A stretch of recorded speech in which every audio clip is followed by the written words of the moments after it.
Come on in, Adam. All right. I get the couch? You get the couch. All right. Yeah, I'm just gonna. I didn't know if I needed to bring my ID, so I just brought my.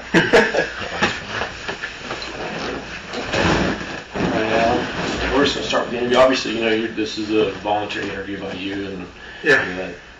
We appreciate you coming down. Yeah, no problem. We're just gonna cover last night. What's that? I appreciate all your help last night. Absolutely. So we're just going to start off with just getting the getting to know Adam type stuff here. Sure.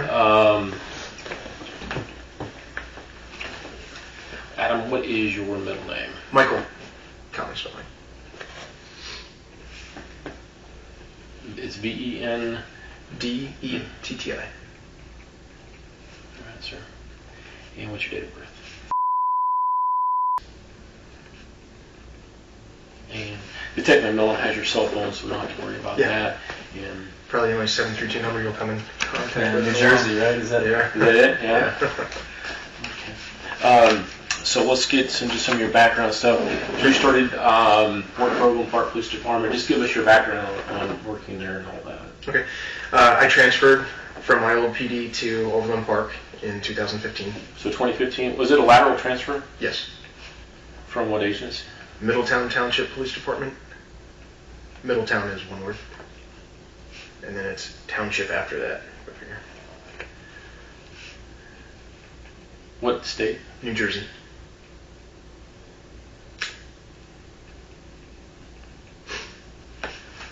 Okay. How long did you work at Middletown? 13 years. So you did a lateral transfer in 2015. What was your assignment with Overland Park PD? I'm patrol officer. Okay. In Area 3 on evening shift. Evening shift. Yes, sir. And but I know what evening shift is. You know what evening shift is. What is your hours at Overland Park? 2:30 to 10:30. Okay. That's my team.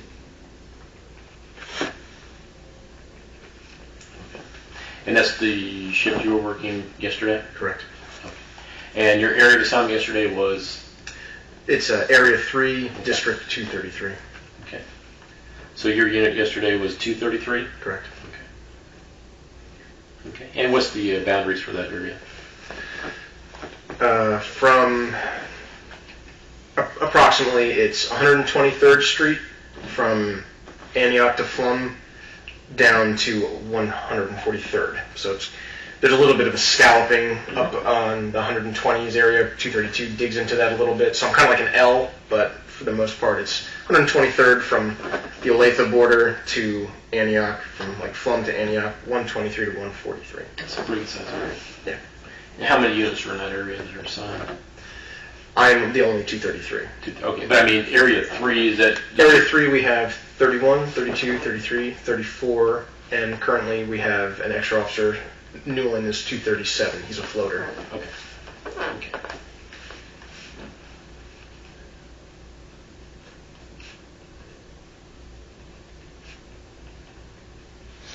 The rate they keep building, we're going to need more people down south. It's getting big down south. So run us through, you came off shift 14:30 to 22:30. Yes. How much sleep did you get before the start of your shift? How much sleep? Yeah. Being the weekend, my wife's home, a good 7+ hours. Okay. Kids are pretty, thank God.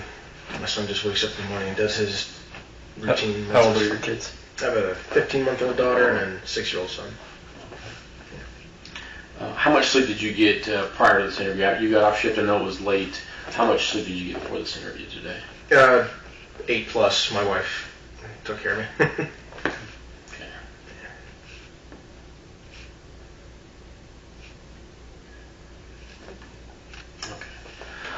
So give us a run through of the day for the incident. Just give us a run through of what happened. Okay. As I stated, I'm Area 233. I was conducting just area checks in my district up by Blue Valley Northwest construction sites. I was in the cul-de-sac right off of 133rd Street when I heard the initial call go out, they toned out 234, which is Jenison, and 237, which is Newland, which is common. If the floater happens to be closer to the priority call, they'll dispatch that. Otherwise, since I'm the bordering district, they'll send me. So quite frequently, I'm sure it's the same way with you guys, a sister district that'll be your backing officer. So 34 comes to 33 for back, I go to 34, so we all just try to cover for each other, when we have to. The call came out.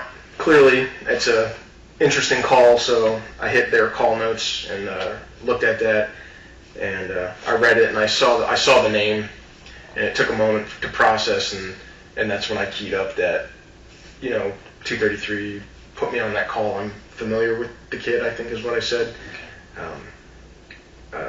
and then I made my way towards that call.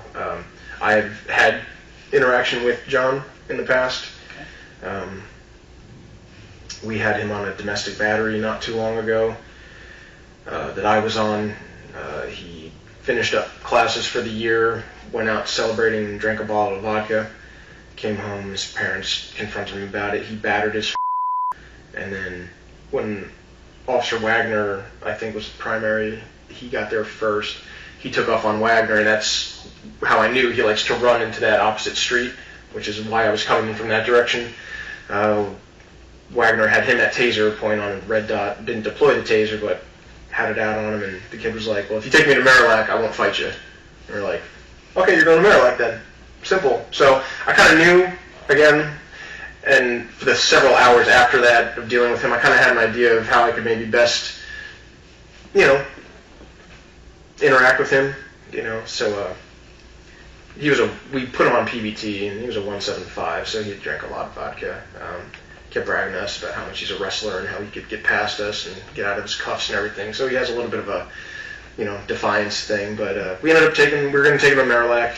Marillac said if he's that intoxicated, we want a full tox screen to make sure that's it. So then we had to bring him to St. Luke's South, where we'd had to do a full blood draw and everything like that, or urine test. And at that point in time, this is hours later, his dad finally came, and they were just so slow that we released him to his father, who declined to press charges and cleared it through command, and they were like, okay. And so that was that.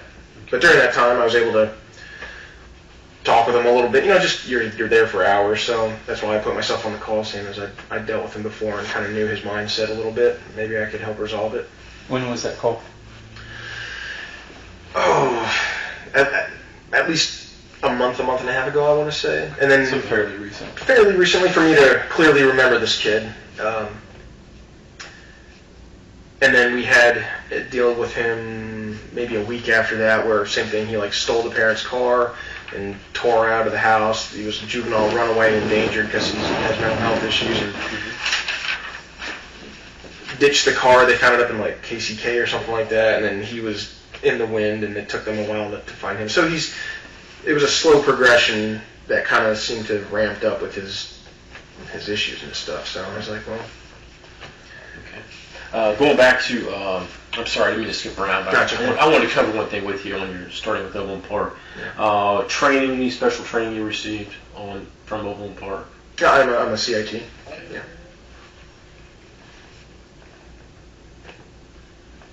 Okay. Do you have any other extra duties besides just the data? I'm an evidence technician. Okay. I'm a mentor. What does that mean? When we get new recruits, they'll assign a mentor to one to kind of just be like a big brother, where if they don't feel comfortable talking to their FTO or chain of command, they can just call us, and there's no recording, there's nothing on the record. It's just one dude talking to another dude about some anxiety issues or questions about something that he doesn't want to bring to the so we're kind of confidants, and everything that we say is just kind of, it's not that peer support role that's separate. Right. Just mentor is just something that, hey, if you ever need anything, here's my cell phone. If you want to talk, you got questions, if you're upset about something, you don't want to know who else to talk to, you give us a call. So, and I've always kind of had that role, even unofficially. It's just Is that actually something Overland Park does, or is this something Yes. you did on your own? So, No, the mentoring program is an official thing. Your agency doesn't? Yes. Okay. Yeah, Aaron Johnson actually got it instituted, I think, in 16 or 17. So it's Okay. it's good. So again, back So you are responding to the scene. Give us a run through. You said you went that specific location because about a month and a half ago, when he was involved in a domestic with his, the direction that he took on foot. Yes. Okay. All right. So you continue. You responding. So go ahead and continue on with your response to the scene. Okay. While I'm en route, I pull up the map, and we can see where the other units are. So I observed that the other two patrol cars were already on the England side of that block. So I knew vaguely like where they were. So I cut my siren, made my way through 149th Terrace, and basically like as soon as I hit that intersection where Hayes is, and that's when I immediately see Jenison, and he's in the driveway. I had tunnel vision at that point because I'm keyed up, and then I saw the garage door was open, and I see Jenison assuming a shooting stance. So I don't know what's going on. At first, if he had made radio traffic, I did not hear it, just between the siren and my own kind of tunneling of that. So again, like I said, I didn't know if John was there standing with the knife in some sort of posture. I had no idea what was going on inside the garage because my angle wasn't good enough. All I could see was Jenison in the driveway. Okay. And then I just saw the silver van just come out. Couldn't tell the angle of how Jenison was positioned in reference to the vehicle. I didn't know if he was right behind it or off to the side, so I don't know what he perceived. All I saw was that the van came out, and then like within seconds, the first couple of shots, you hear me go, "What the fuck?" And I just slammed my car, like I lurched forward, and I jump out, and then I see the van. That's when he spun around and then started, and then there were more shots. I jumped out of the way thinking like, holy shit, I'm going to get shot at. And then I could just see. And at that point, I'm just yelling, stop, stop. Did you jump out of the way because of your perception of you were in the line of fire, or did you jump out of the way because things were coming at you? I just, probably just a combination of both. You're trying to get spatial awareness, and, there's clearly something going sideways right now, and I don't know if John had any guns. I didn't know if he was firing back. At that point, it was just pure reflex. I'm just kind of jump out of the way of anything. Right.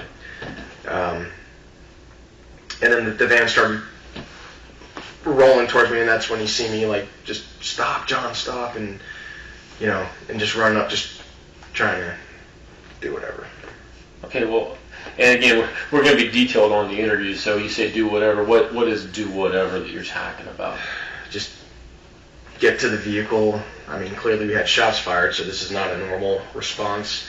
My main thing was I saw the truck going towards the house, and that's, you hear me asking, Jason, is Goddard, like, are we in park? Are we in park? And then, I'm kind of like, there's blood everywhere, and the kids, I'm like standing like right at him, and I got my hands up on him, trying to just check for, I knew he was going, but, What part of the vehicle did you go to? Driver's side. Driver's side. Okay. Yeah, the window was blown out. John was slumped forward. There was just blood everywhere. I saw visible GSWs on his upper torso. There was a lot of blood in his midsection. That's indicative of the reports that we said that we received from him stabbing himself. So I don't know what else would have been a result of the gunshots.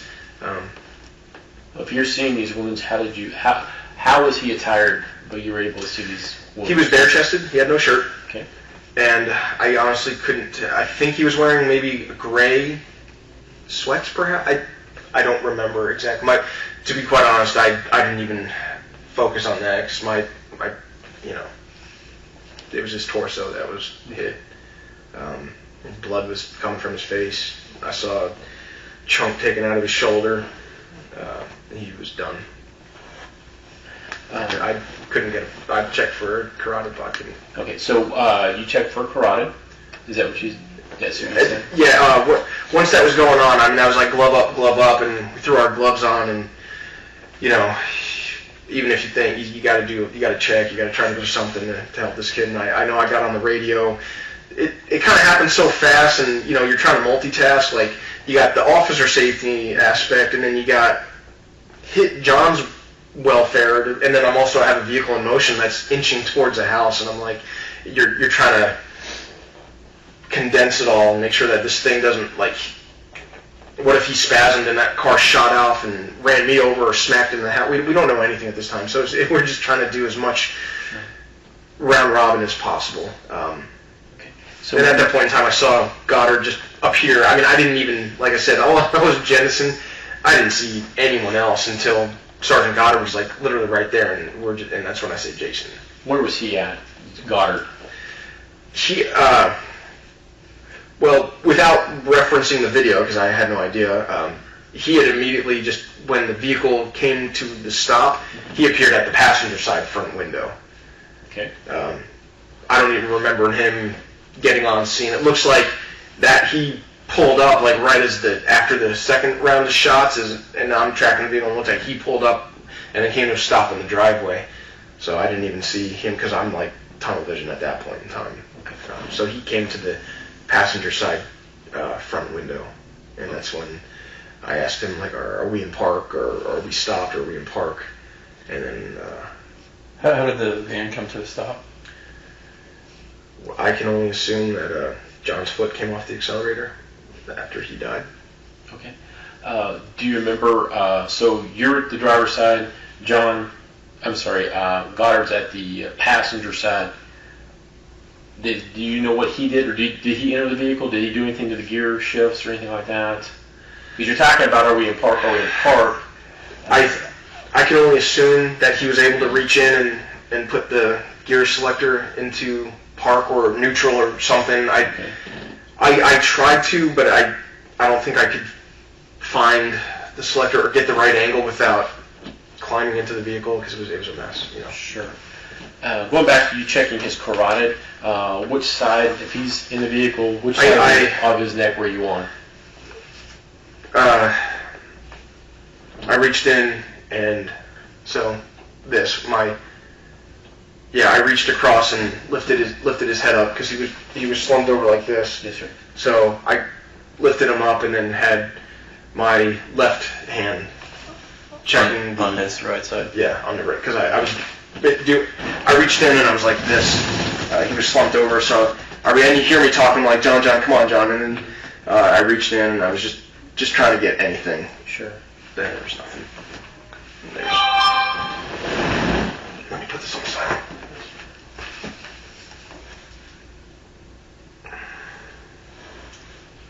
Sorry.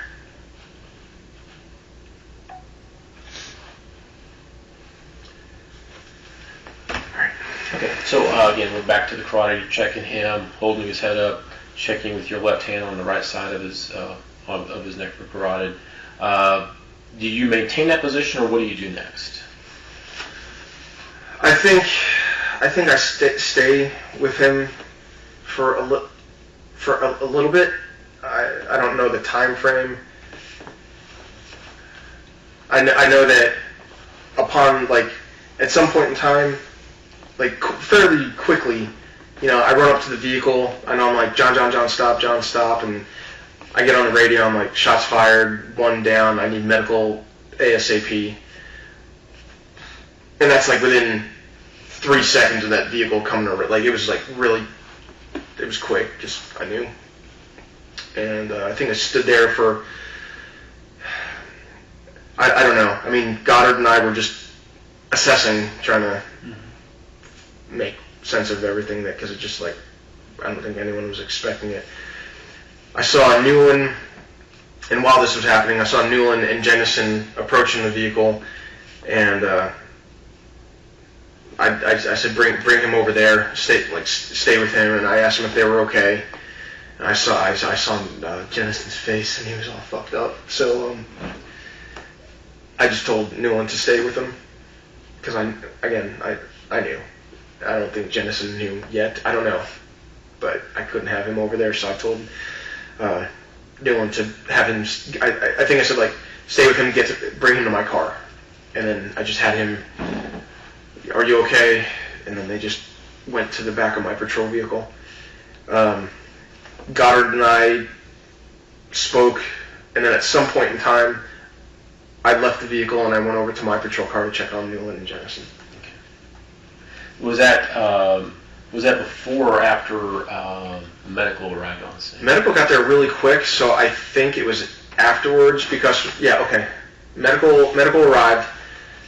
I advised them, I think I said it's black and multiple GSWs, and they didn't even know GSW because we were on TAC, so I don't think they even knew that the kid had been shot. So they were just looking to stab him. So I just told them it's type black. He's multiple GSW, and they're like, multiple GSW. I'm like, yeah. Were they staged? Were they dispatched with you?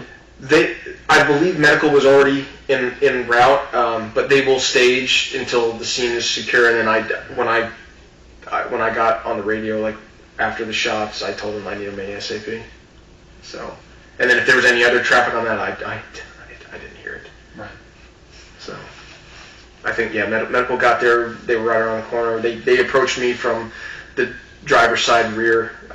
I gave them the assessment, and I think then I just backed off and went to the vehicle for Newland and Jenison. Okay. You were attired. How were you dressed that day for patrol? Long sleeve duty uniform, open neck with the mock turtleneck. I can't afford one of those fancy tack vests yet. Okay, and that's what I was going to ask you. Were you wearing external or internal? Internal. Okay. Yeah, I don't have a tack vest. So internal vest. All of your equipment is on your Belt. Okay. Yep. Badge, name plate, service stars, CIT, and then belt accessories. Do you guys wear body cameras? We do not. I've heard that we are in the process of checking some out. We just transitioned to watch guard. We got rid of L3, so I think that's the next phase, but they haven't made anything official yet. The watch guard camera obviously activates with emergency equipment coming on in your car. Yeah. Was your mic automatically activated, or did you turn it on? Mic packs are synced to the automatic turn on. Okay. So it's 80 miles an hour or emergency lights, or you can manually turn it on. Okay. But in this event, it had been turned on the moment I flipped on my lights and siren. So it automatically came on? Yeah. And I have mine set so that it gives me an audible and a vibration. It beeps and bzzz, so you know it's on. There's a little green light. Sometimes you never know. Sure. Did you carry any additional audio recording equipment? Do you carry your own digital recorder that you activated during this incident, or anything? Okay. No. We are issued them, but we generally keep them for like interview, like if we have to take somebody in the room or go to someone's house.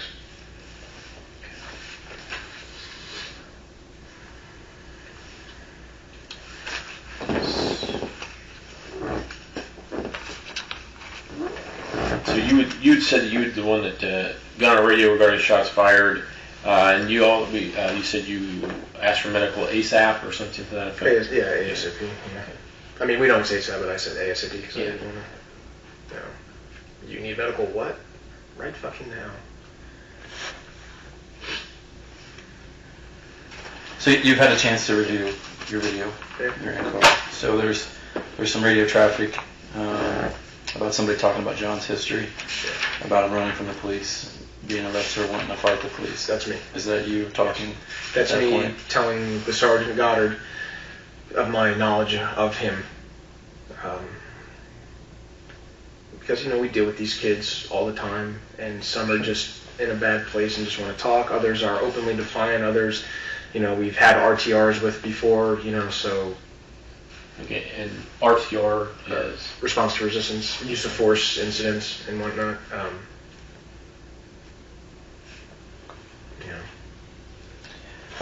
So you've had a couple prior contacts with John. Yes, sir. It sounds like what you described. Yeah, He he doesn't have a huge amount of history with our PD, but you have eyelids too, right? Correct. Yeah, he's got a decent stack of involvements, and he's been, kind of on a seemingly downward spiral lately. A lot of J8 use, drinking, these J21 threats, the the fighting. What's J21? I'm sorry, the suicidal threats, ideations. He just seems like the kid was in a bad spot, and parents were trying to do what they could, and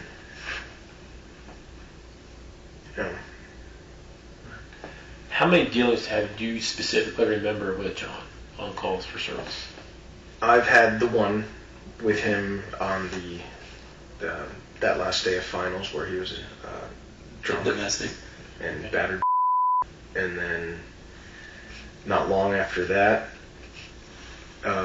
evening shift. I was not involved in that call, but we went back to the house for the juvenile runaway where he took Dad. I think they had an Acura, and he took the car without permission and bolted, and kind of like similar story, just different day, different specifics, and went to one of his friends' houses, and I remember Officer Wagner went to the house to try to see it, and he found him there, and the kid jumped in the car and blasted past him, and then so midnight shifters have alerted that he's a endangered juvenile runaway, and then I think they found his car up in KCK, but he was not with the car, and eventually he came home, and there's just been kind of that sequence. And when you looked him up in alleys, was that after your DV call with him, or was it something prior to, after that? Do you remember when you looked him up in alleys for his histories?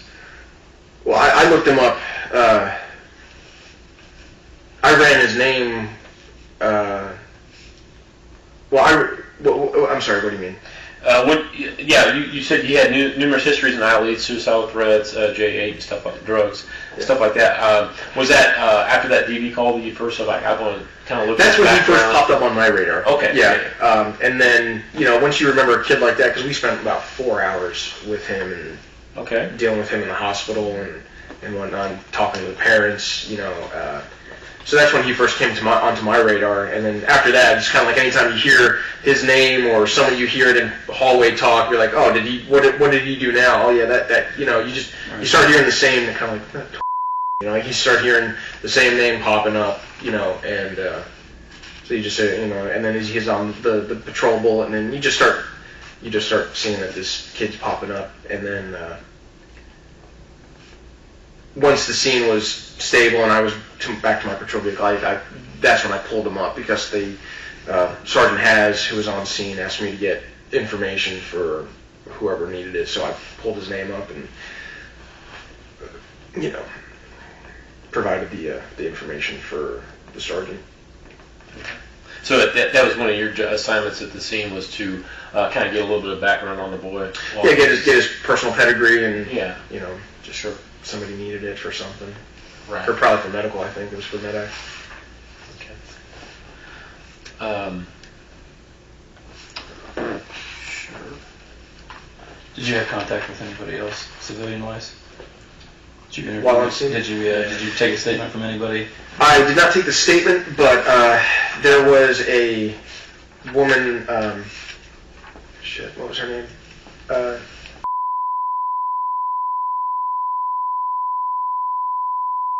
Apparently, she was affiliated with the family, or her family friends. Her daughter told her about the thing, so she was coming to the house to see if she could help, talk with the it seemed like because this was viral, on the internet, and everyone kind of had been hearing about John and his stabbing himself, and that's how we became aware of it. Was that it was alerted?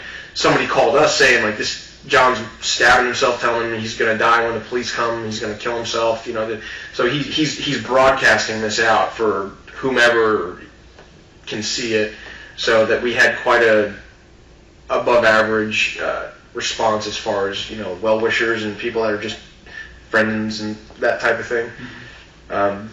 Apparently this woman witnessed everything. I'm not sure to what degree, but she came in on the north side of the street and was at one of the neighbors' houses, and Sergeant Goddard asked me to get her information, and then when she was ready to provide a statement, so I walked with her to her vehicle, which is parked over by England, and obviously she was shaken up, as was I, and I got her information, and then I said, that's right, she came with her daughter. Okay. Her daughter is John's friend, so she brought her daughter here to see if they could just help out. I asked her if the daughter was still here. She goes, "Oh no, somebody came to her to take." So it was just mom now. Okay, So the daughter was no longer on scene. Do you think the daughter was there during the incident? I do not know. Okay, what's the daughter's name? I don't know. Okay. I know It was daughter. his daughter had originally been there. I don't know at what point in time she left. I don't know what she witnessed. I never. She was with somebody else, is what you're saying. Mom. Right.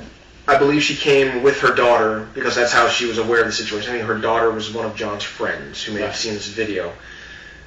Things happen. Mom is freaking out. She had already made arrangements to get her daughter picked up, so then mom was the only one that I contacted. When I returned with to her vehicle, daughter was already gone. She mentioned, yeah, my daughter was here, but she's already home, and I did not pursue that any further. I told her, I was like, just sit in your car, take as long as you need to, and when you're ready, we'll just have you write something. And then I gave her information to one of the supervisors. Okay. So they could follow up. So you just grab her name and contact information? Yeah, name and contact number and her And address. sit down and talk to her? I did not. No, I did not conduct an interview with anybody. You gave her a witness statement form though? No, Oh. she wasn't even capable of. She was sure. She just needed alone time in her car. Yeah. No, I totally get that. So. And that conversation should be on my watch guard because I don't. Major Henson came by much later and deactivated everything, but Okay. and then I was tasked with monitoring the western perimeter, so I created a scene log and just started writing people in. Okay. Did you have any other responsibilities from that point? Or did somebody come and relieve you? I stayed on perimeter for a while.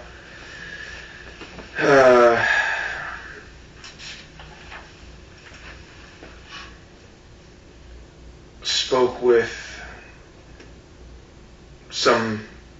whoever was there. Officer-wise or civilian-wise? We had a couple civilians approaching the police tape, and we just gave them the standard. We really can't say much, but there's no more threat. Just Sure. all is well. Right. Just trying to do some, Okay. Major, you said Hanson or Henson? Henson with me. Okay. You said he deactivated your watch guard? She? Okay. Yeah. Deactivated watch guard? Yeah, and she took notes as to, I'm sure she's going to put that in her report. Okay.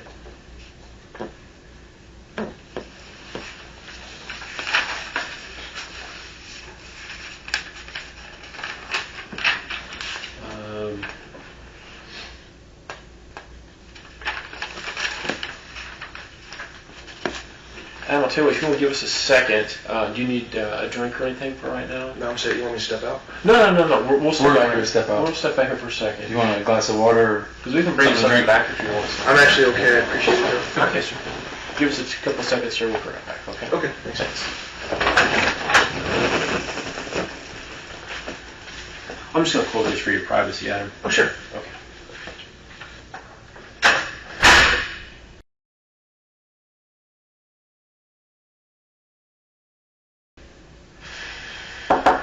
Yeah. How you doing, Adam? Good. Doing all right?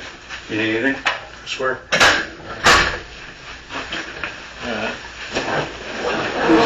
We did pretty good. We're just going to follow up on a couple of things, and then we'll Yeah, sure. get you on your way.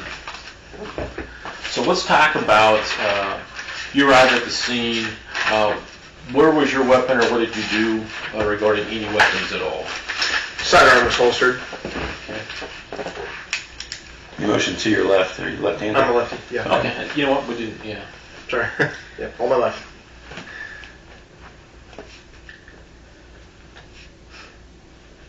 And do you have any additional weapons on your holster, or not your holster, on your belt that you carry? I carry a blade, a knife, a folding knife in my pocket, clip, Okay. and we have our tasers. Okay, so you're issued a taser? We are. Okay. So let's just go, let's just get what you have, what you carry on your belt. We'll just cover that. Okay. Sidearm, a department issued Glock 22, 40 caliber. Okay. Weak side taser with 2 cartridges, 2 spare magazines for the 40 cal, pepper spray on my strong side, Okay. and folding knife on a clip in my right front pocket. Okay. How about any batons? Or you guys carry? Yes, I'm sorry, collapsible, an asp on rear strong side.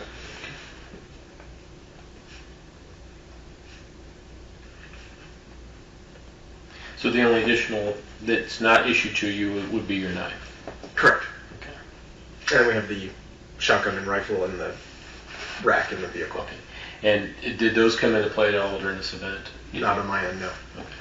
I don't know if anyone else did anything, but I did not. So your patrol vehicle is equipped with a rifle and shotgun? It is. Okay. And shotgun less lethal or lethal? Lethal. Okay.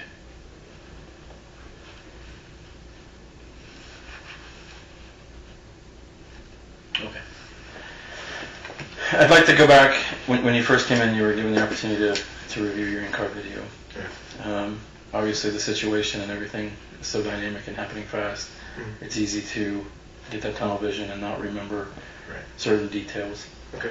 I want to go back through, was there portions of that video that you got to see that you didn't specifically recall until seeing the video? Does that make sense what I'm asking? It does, yeah, of course.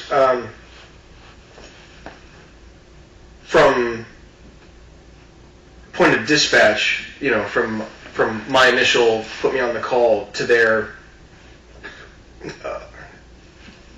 pretty your standard emergency response. What I wasn't sure of, as I previously mentioned, was the positioning of, I didn't know where Goddard was, if he was already on, I wasn't sure, and then I don't remember seeing Officer Newland there. I knew he was, per just radio chatter and from looking at there, I knew he was somewhere, I just didn't see him. So when I first pulled up there, since I remembered where his house was on that right-hand side and my positioning of my vehicle, my sole focus at that point in time was I saw Jenison, and he's considerably a larger stature than Newland, so I knew it was Jenison in the driveway, and then that's when everything just happened. So the video showed, I believe Newland was coming from the street. He was more central to the street, but not at the house yet, and then the white supervisor car flew in right after that second series of shots, I think it was. I give or take a few microseconds. Sure. And then he was there, so I didn't even see the supervisor car pull up, and I was like, oh, what's that doing here? But I remember Goddard just appearing at the window opposite of me. Okay. Yeah. I'm not trying to throw any trick back. I just... No, I know. Did you know where John was based off of your arrival initially? Do you remember seeing him? I mean, you mentioned tunnel vision, you mentioned seeing Jenison, and earlier you said... Our reports were that he was in the basement, I believe. He was in the lower level of the house, streaming this, stabbing himself that's what we received. So when I arrived, as soon as I pulled up and I saw Jenison in the driveway, and then it looked like he was assuming a defensive posture, such as this. And you did a two-hand shooting grip. Would you call that's how it was?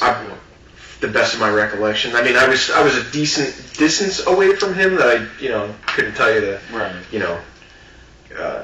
but it appeared that it's what I would have used if I was to assume a shooting position. Sure. So my immediate thought was oh shit, it's John in the garage. And since we knew he was armed with a knife, if there had been radio chatter about him in the car, I missed it. But clearly, there was something going on in that garage, so I didn't know if John was standing out of my line of sight with the knife, threatening or yelling or something. I had no way of knowing, and then all of a sudden the van pulls out. The van comes out and it's on. Okay. So I didn't know where John was. We believed that he was the only one in the house, but we knew he was armed with the knife. We knew that he had already inflicted wounds to himself. The call notes where there's lots of blood per the video that he was broadcasting. Right. So yeah, when I first arrived, I keyed in immediately on Jenison in the driveway. thought maybe John was standing in the driveway doing something, and I couldn't tell if it was a weapon or his sidearm or the taser at that point in time. I had no idea until I heard the shots, and then you hear me go, what the fuck, you know, and then the van comes out. I think it was maybe 3 shots, and then Jenison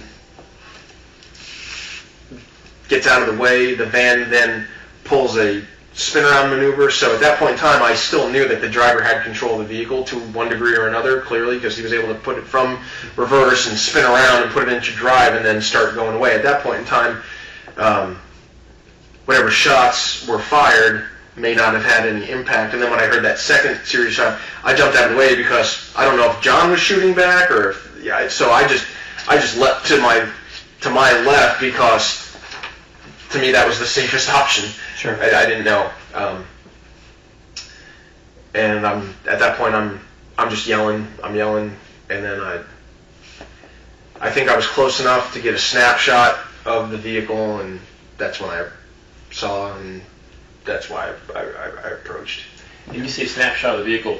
Do you remember him being John? Do you remember his body position as the vehicle was going by you? Yeah, it was at that point in time. It didn't appear like it was accelerating anymore, but it was still moving. And I saw him in a more like a slumped position to the left. As it was passing in front of you initially. Yeah, as it was coming towards me, I had obviously where I was when I jumped out of the way. The wheels hadn't been turned yet, so it wasn't turning. It was going straight. So I'm kind of like, you're trying to process this like, well, now something's happened. Now there's been an effect because the vehicle's it's not trying to run me down. Right. It's not. I don't hear the engine revving. You're just trying to assimilate all this information, and then you just get that quick. Like, this is what I see. I saw blood. I saw him slumped down, clearly no longer in remember control. like pictures instead of a fluid video. Yeah, and then until I approach and I'm actually able to, and I know I'm just vocalizing some radio commands. Stay with me, and then I see them approaching from the side. I tell them to go there, and then I know I say, See who's them that you're talking about? Newland and Jenison coming up from the rear, and that's when I say something like, I ask them, are you okay? And I see Jenison's face, and I see Newland, and they're like, oh shit, and I tell them to go wait by my car. And then I can't remember at what point, if I gloved up already, I don't know. It's kind of like automatic. Yeah. At some point in time, it's just I just was wanting, because sometimes you remember things and then you have something that helps you refresh your memories too. And I know we had talked about it earlier. I just want to make sure we were clear. Yeah. In your words, not. Yeah, my initial approach, I did not have line of sight into the garage, so I didn't know what was going on. I didn't know if there was a vehicle. I didn't know if he was in the vehicle. I didn't know if he was standing there with anything or stark naked. I had no idea what he was, other than my primary officers there in a stance, so clearly something is not right. And that's when the vehicle came out towards him, and I couldn't tell, was it making a beeline for him? It was just, I didn't have that vantage point. I didn't have that angle but clearly Jenison felt he was in harm's way and acted. And so we covered that. What was your line of sight being obstructed by? What was into the garage? Just the architecture of the garage. Okay. Just the line, angle you were at. The angles. I could see. I was looking to the east, so my vantage point. Like, here's the front of the house, right here. So anything that was happening, like if this is the garage as it opens, I couldn't see through the wall. I just saw Jenison out here, and then I could only see anything that came out of the driveway, and that happened to be the vehicle, or rather out of the garage. I just want to make sure I covered that your view, because of the angle, wasn't because of anything else that was causing. No, I look, and like you see my video, it has like perfect vantage point, and no, I just couldn't see inside the garage due to me almost being lateral to the house, like my line of sight. I didn't have an off angle. If I'd come up, if I'd been viewing the house, I would have seen possibly the vehicle. But since I was on the side, that's what I only saw Jenison, or I saw the garage door was open, and there he was. Right. So. I think we. I always ask this question. Anything else that you think is important for us to know that we haven't asked you? If it could have gone down any other way, that would have been a good thing, I guess. Can't roll back the clock. Yeah. Well, Adam, a lot of times when you leave the interview or whatever, you get home, you get thinking about things, and if something comes to mind where you forgot to tell us something or something else came up, reach out to us. We can set up a secondary interview. Whatever. If there's something else that's really on your mind that you got to get out, that's important to this case, or you're now recalling something. A couple of sleep cycles, so. Yeah, absolutely. Reach back out and we'll set up a secondary interview. Okay. Just because you're leaving today doesn't mean you can't reach back out to us. Yeah. And you've got my card, you've got his card. I believe you give him. I'll give you my card. You've got my cell phone number, though. Yeah. Yes, and I have your card from last night. Yes, sir. Yes, when you checked in with me. Yes, absolutely. So. Yeah, no, like you said, I maintained a pretty good recollection, just certain things, like other people's positions, it's like you can't testify to what somebody else saw, so it's like, well, I just remember here, all of a sudden, poof, here's Goddard, there's Newland with Jenison, whatever he perceived, that's what he perceived. Whatever angle I perceived, that's what I saw unfolding, and, Yeah, because that's true. All we want is just what you saw, just get your statements. So that's why you're here. So, yeah. Okay. All right, sir. Do you need anything before you leave? No, I think we're good. I mean, my phone's on. I think they're having me go back to work tomorrow, so I'll be in at 2:30. If you need me for anything other than that, just give me a call. Clearly. Absolutely. Thank you. Appreciate everything. Good luck. Thank you. Get some rest, okay? Yeah.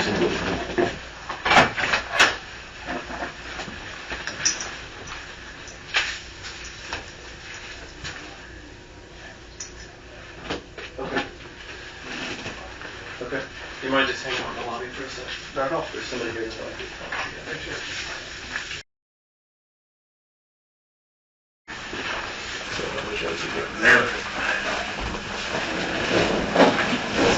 All right. Well, it's under forum. Millie Gonzalez, investigator with the Johnson County District Attorney's Office. Detective Brungart with the Johnson County Sheriff's Office. Appreciate you meeting with us today. We're going to get a lot of information from you. We're going to start off with just some basic info first, Sure. and then talk about the call afterwards. Okay. What's your full name? Jason Goddard, Goddard. Middle name? S. Sloan, Sloan. What's your date of birth?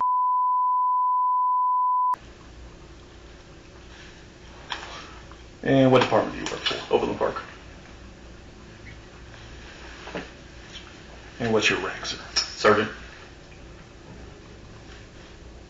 And Sergeant, what's your current assignment? Patrol, evening shift, squad 11, which is an day evening, from 3:30 p.m. till 11:30 p.m. So from 3:30 to 11:30? Yes. Okay. How long have you been working for the Overland Park Police Department? 2006, May. Okay. Were you working anywhere before then as an officer? Went to college. Okay. Good deal. Are you on any other units besides patrol? Are you part of the field training program? Anything I like that? was, as an officer. Okay. I head up our mentoring program Okay. for new officers. I was an evidence technician. I don't think anything else special. Okay. Now the evidence tech, is there different levels to the evidence tech? What level were you? Just the basic evidence technician. Okay. Is that like a level 1 or what's that? I couldn't tell you. Okay. Yeah. I've only gone to the in-house class of evidence tech. That's separate from everyone gets a basic evidence tech. Okay. And you said you were previous FTO? Yes. Part of the tech team, anything like that? Okay. What are your current days off? Tuesday, Wednesday. Okay.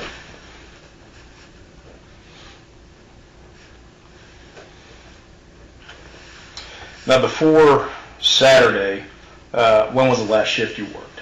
Friday. Okay. And was that the 3:30 to 11:30? Yes.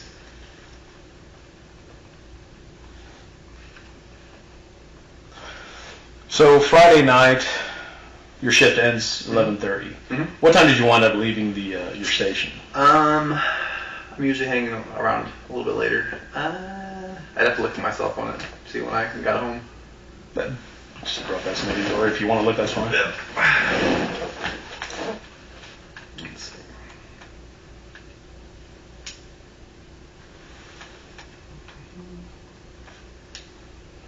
I guess my ring could tell me too, but this is probably faster.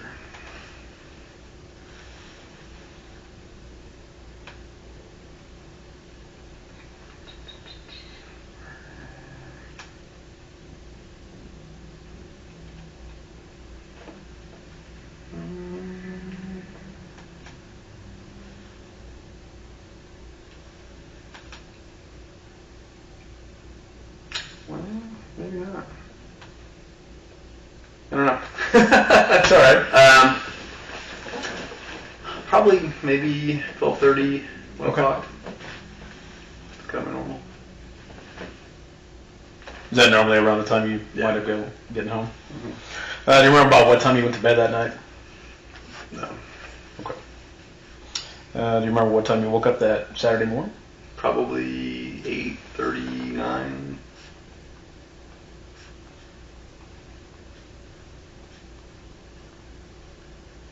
Is that what time do you normally wake up on days that you're working? Probably a little bit earlier. Dog gets me up.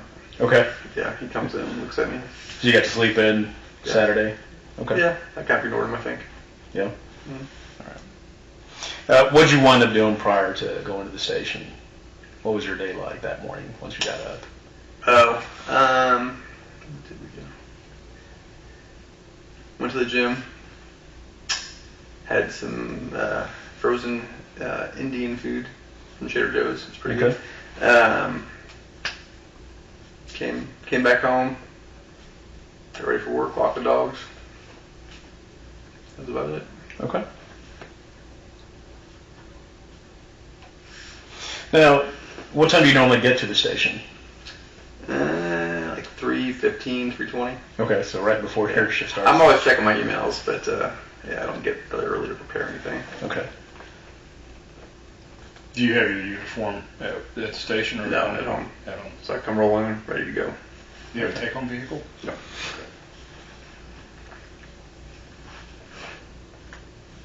So your shift starts right at 3:30.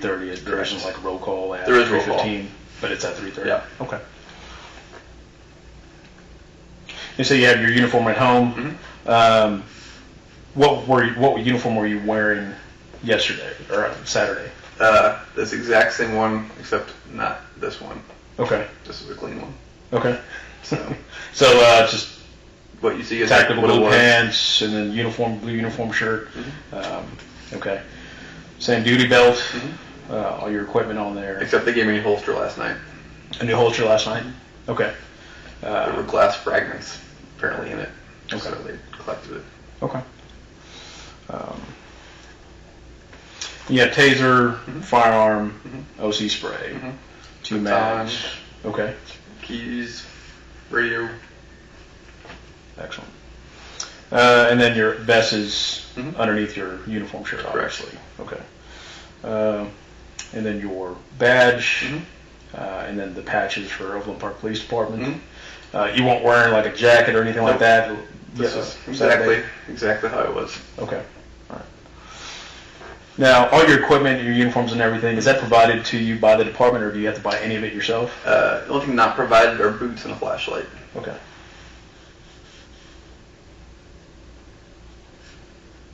And if you want a outer vest or that tactical carry, you have to buy that.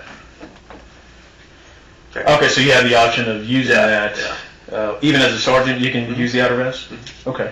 You just decide to go with the... I don't like those. Okay. I think this looks better. Yeah. A little bit more clean. Mm-hmm. Yeah, I agree. Let's see. All right, so you began your shift at 3:30. This call comes out 17:43 or so. Okay. What was the beginning of that shift like? What were you doing prior to receiving this call? Just in general? Mm-hmm. Okay. So I backed in a couple calls. There was a disturbance at Old Chicago. Gave someone a trespass warning. Okay. I think I approved some reports. Looked for some traffic violations. My people are kind of slow right now.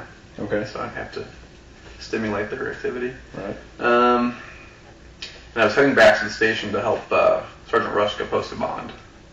Because a citizen walked in and we needed 2 people there to collect a bond. Okay. So I can't think of anything that sticks out in my mind besides that Old Chicago and just bumming around. Okay.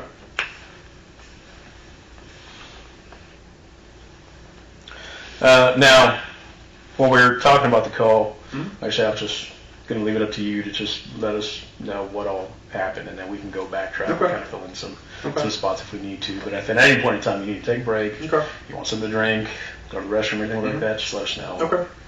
More than happy to do that Okay. for you, okay? So, from what I've read, the call notes, 1743, you're dispatched on the call, or these other officers are dispatched on the call? Yeah, they're sent on it. I asked for it since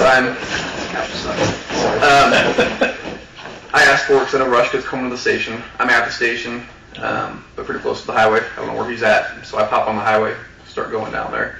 Before I leave, I know that he's stabbed himself, arm covered in blood, so I charge up my less lethal, get out of my back cargo drawer, get it charged up, put it on my floorboard in the passenger seat, Okay. anticipating possibly a need.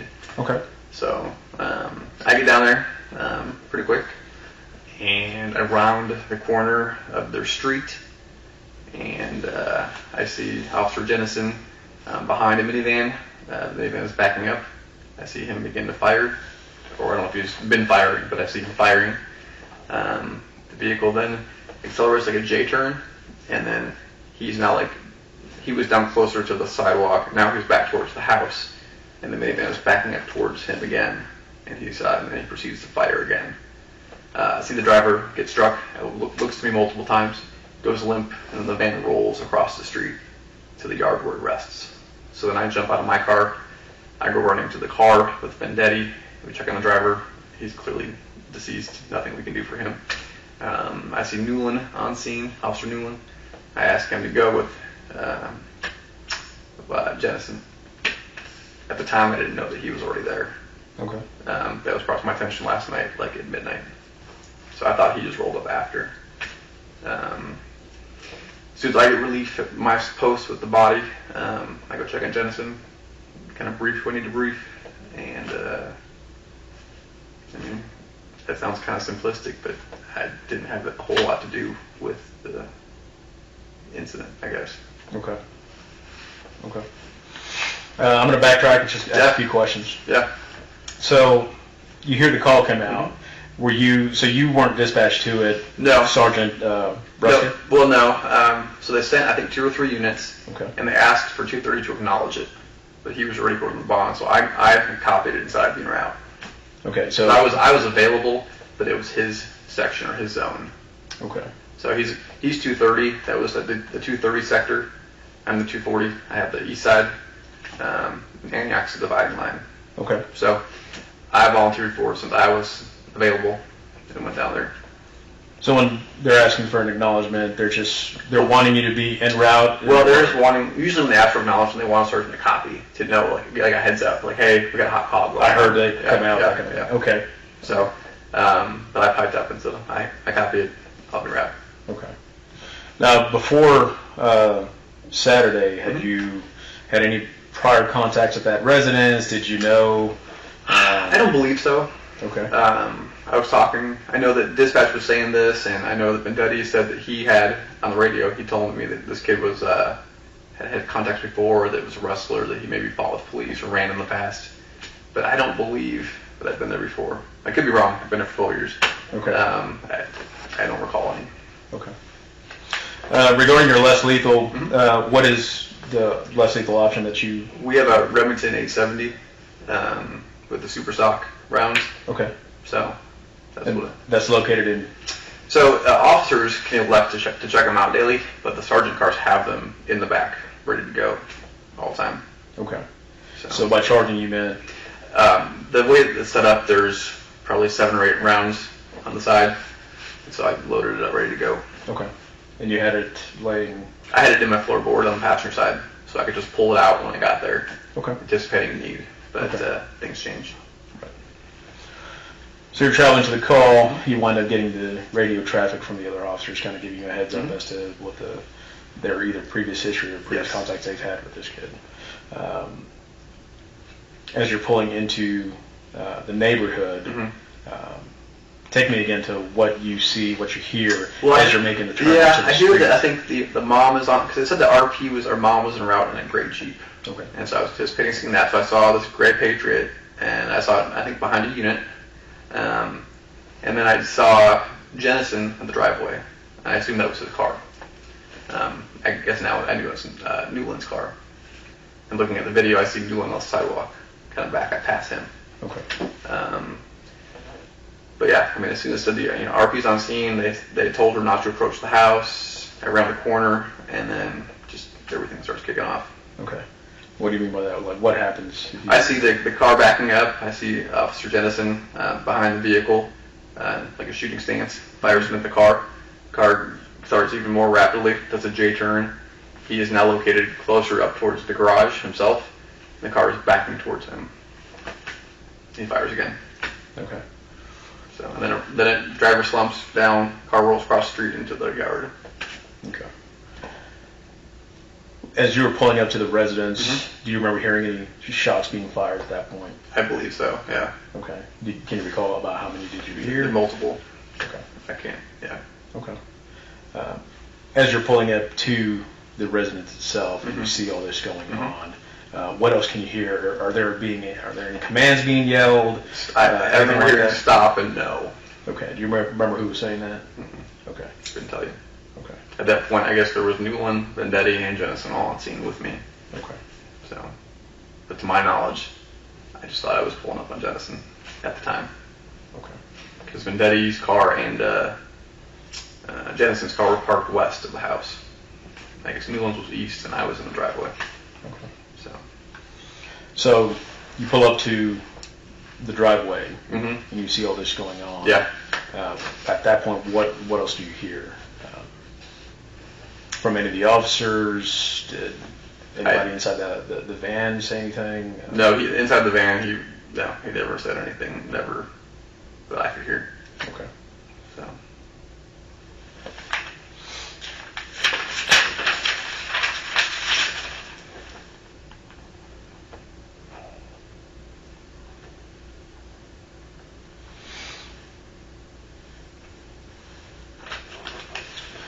Once you were,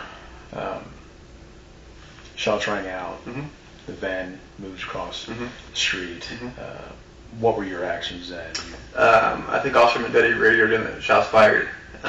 He was on primary, I think I was on TAC 6. So him and I went to the car. I was on the passenger side of the car. I'm not sure if I put it in park, but I know I removed the key for the ignition and put it up top. He had no pulse, Vendetti checked. I mean, the way he was, there was nothing that Vendetti or I could do for him to sustain life or attempt anything. When I was pulling up, and from a view of my video, I can see what appears to be him being struck with the rounds. But we confirmed that we got no pulse. We stay with him until medical gets there. They hook him up to the electrodes. They confirm no sign of life. Then I'm replaced with Lawson.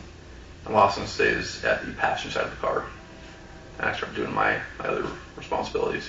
Log officer, making things are taped off, roped off, blocked off. Okay. Getting some more resources headed our way. Okay.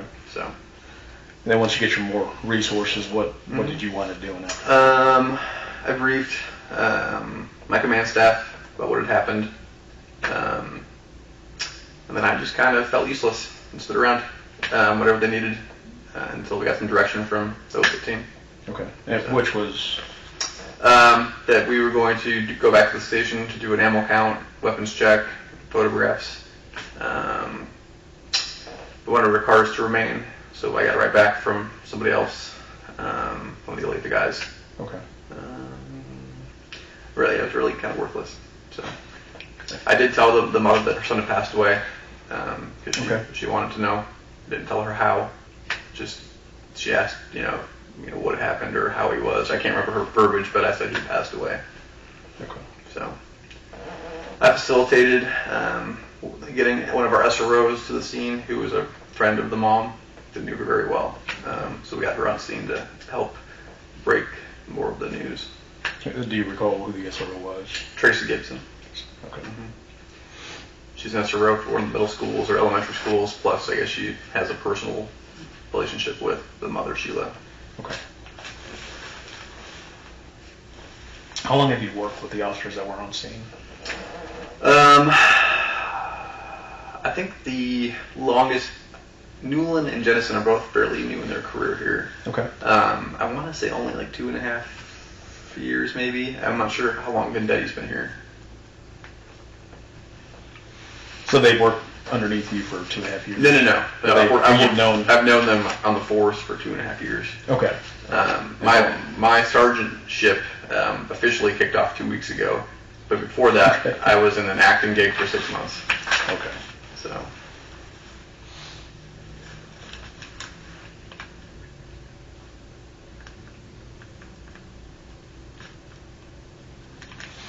How long were you a corporal before sergeant?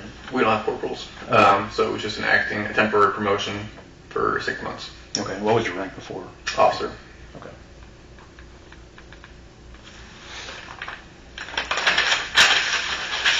So as being a sergeant for about 6 months, officially, about 2 weeks now, just take me through what was going through your mind as soon as you turned that corner and saw just everything going on. I'm like, what? It's a bad deal all around. I mean, this is everyone's worst nightmare. No one wants to, have to shoot anybody. But it is what it is. Cards are dealt. We don't pick the tune. We just dance to what's playing. We have good training and we got good people. So, kind of hope for the best. Right.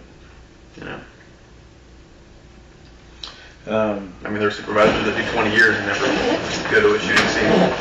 So, I'm going to have to leave this little thing.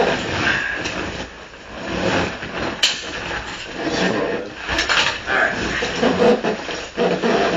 When you saw Officer Jenison and that van was doing this maneuver and then rolling backwards, I mean, what were there any concerns on your part as far as like what was occurring in front of you at that point? I mean, what were you thinking? Well, I don't know what occurred between him and the van prior to my arrival. Right. I could, once that car did the J turn and came back at him, I had concerns he was going to get hit with it. So that would be my concern. Right. Okay.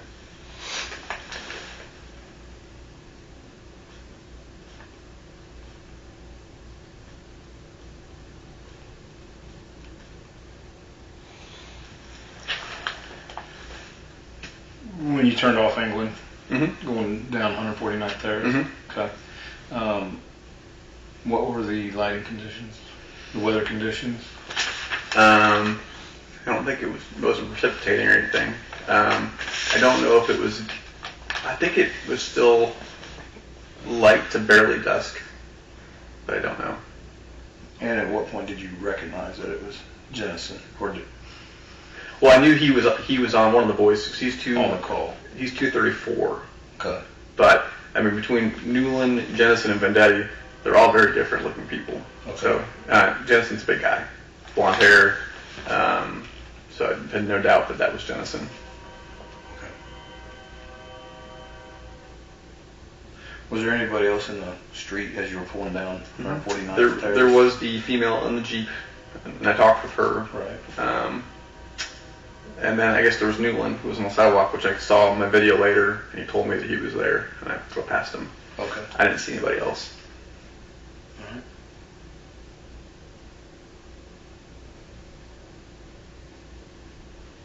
Did you pull your weapon? No. Okay. I don't know if you asked that yet or not. No, I did not. What happened to the less lethal? It remained in that floorboard until I was given the okay last night at like pushing 1 o'clock to go get my duty gear out of the car, and then I discharged it all, put it back in the drawer. Okay. So it hadn't been moved from where I put it, I think. Okay. Unless the county crime scene looked at it. Okay. And that was in the parking lot of the police department? Yes, we're wound up. Yeah. Right. Yeah. Mm-hmm.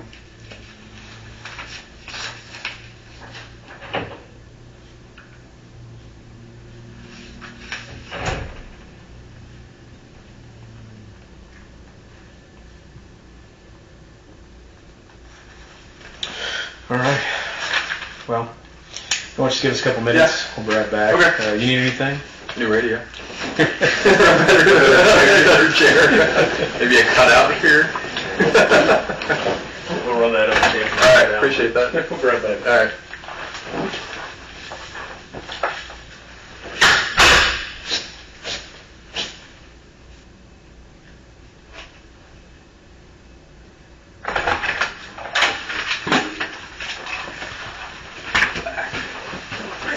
Quick.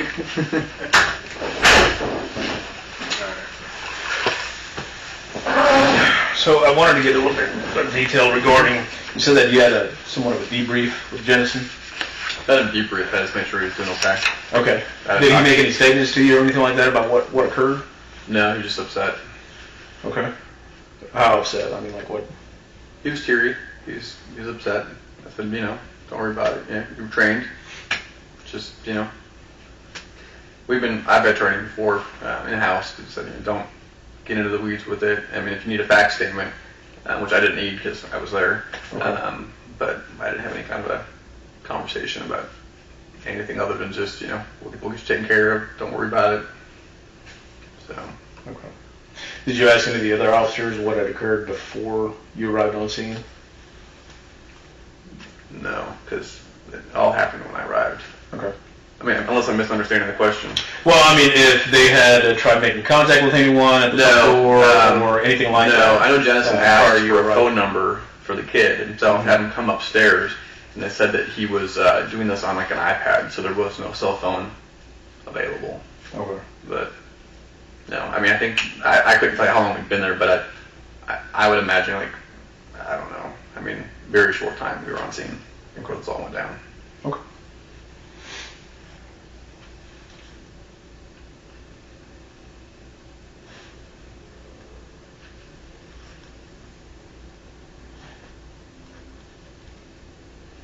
What weapon systems do you carry in your vehicle? We have a Benelli shotgun, and then I think it's Rock River Arms AR-15. Anything else? No. Did you deploy any weapon system out of your vehicle? No.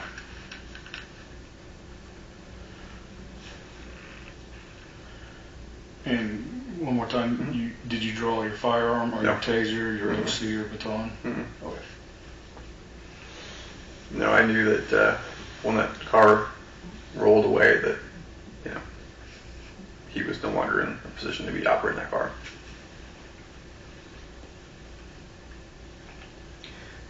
It might be difficult to remember, but I mean, obviously the video shows us one thing. It doesn't show where you were looking at or anything like that. Sure. When you showed up and you see this van in front of you Mhm. and your officers on one side, Mhm. where were you locked in on? I mean, were you keeping an eye on I was driver, officer? on the front of the car. Okay. So I ran, I believe, around the backside of my car to the thing. So look at my video, I didn't come across the front. Mm-hmm. Jenison comes across the front towards the car, but I think I run around the back to the car. Okay. So just if we need to control the driver, but get there and it's not an issue. Okay. When you pulled in Mhm. and stopped, Mhm. were you looking at the driver or were you looking at the officer? I was looking at, I believe, the driver. Okay. Did you see the driver making any movements or anything like that? Well, I don't recall. okay. Cause I was anticipating, if you come my direction, we're just going to have a collision. But that wasn't the case. Okay. So that's one of the kind of the scenarios you were kind of thinking of Mhm. as far as like what could possibly happen if this Yeah. vehicle winds up making it Mhm. any farther. Yeah. So it was possibly striking you. Mhm. Was there anything else that you were thinking of at the time as far as like No. what else Just could that. happen? No. Mm-mm. When you're going down 149th Terrace, Mhm. you earlier said that you could hear some shots. Mhm. Was your windows in your vehicle up or down? Do you remember? I don't recall. I usually do keep my windows a little bit down when I roll around town. Okay. And it was nice weather out yesterday.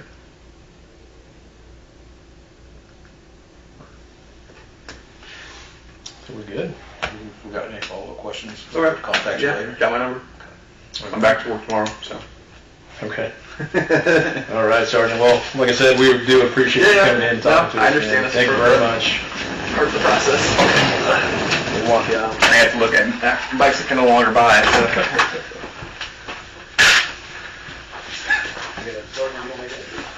Well, I could buy it. It's got to deal with my family. That's all my life.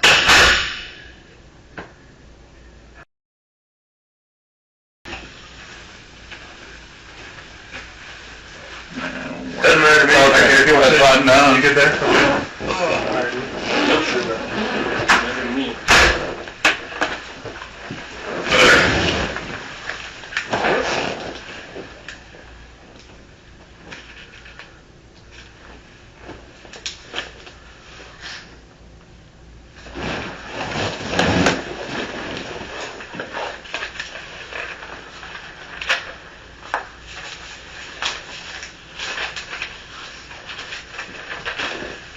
You want to start? You want to It doesn't matter to me.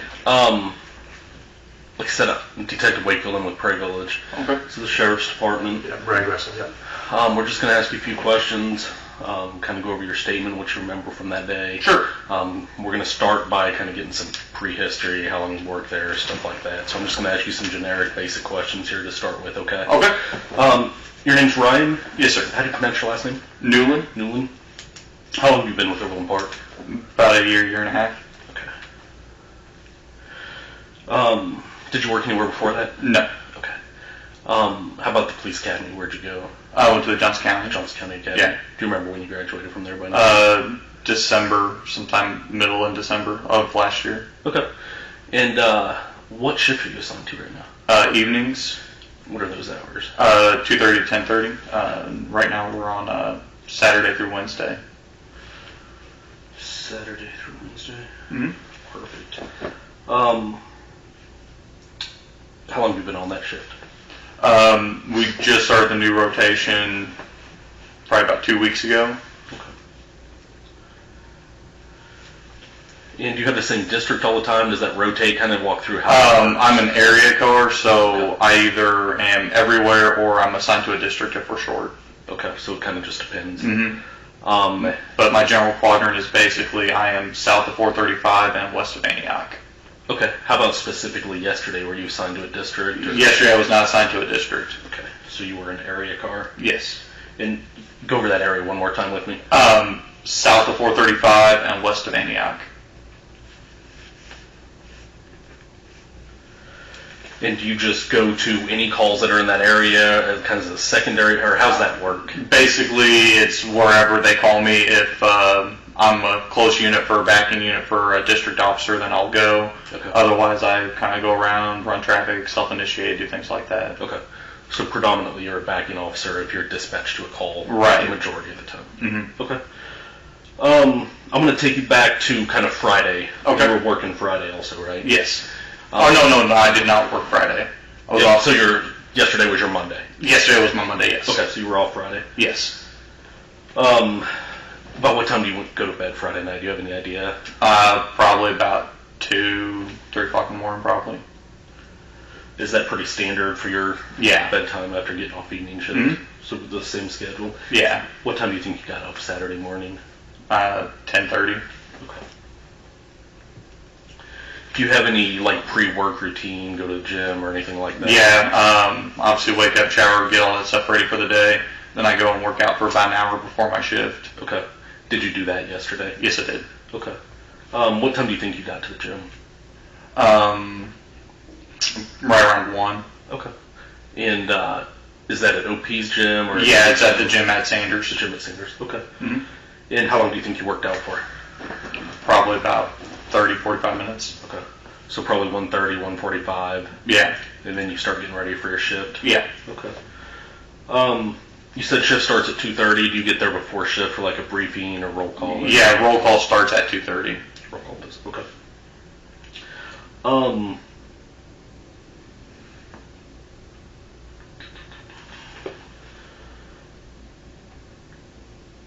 How many calls were you on before? Do you remember any specific calls before this one came out yesterday? The only other call I remember going on yesterday was an alarm at a bank. Okay. And then other than that, you just did self-initiated activity? Mm-hmm. Yeah, go around trying to find traffic.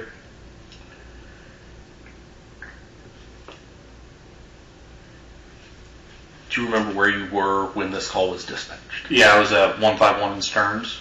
Okay.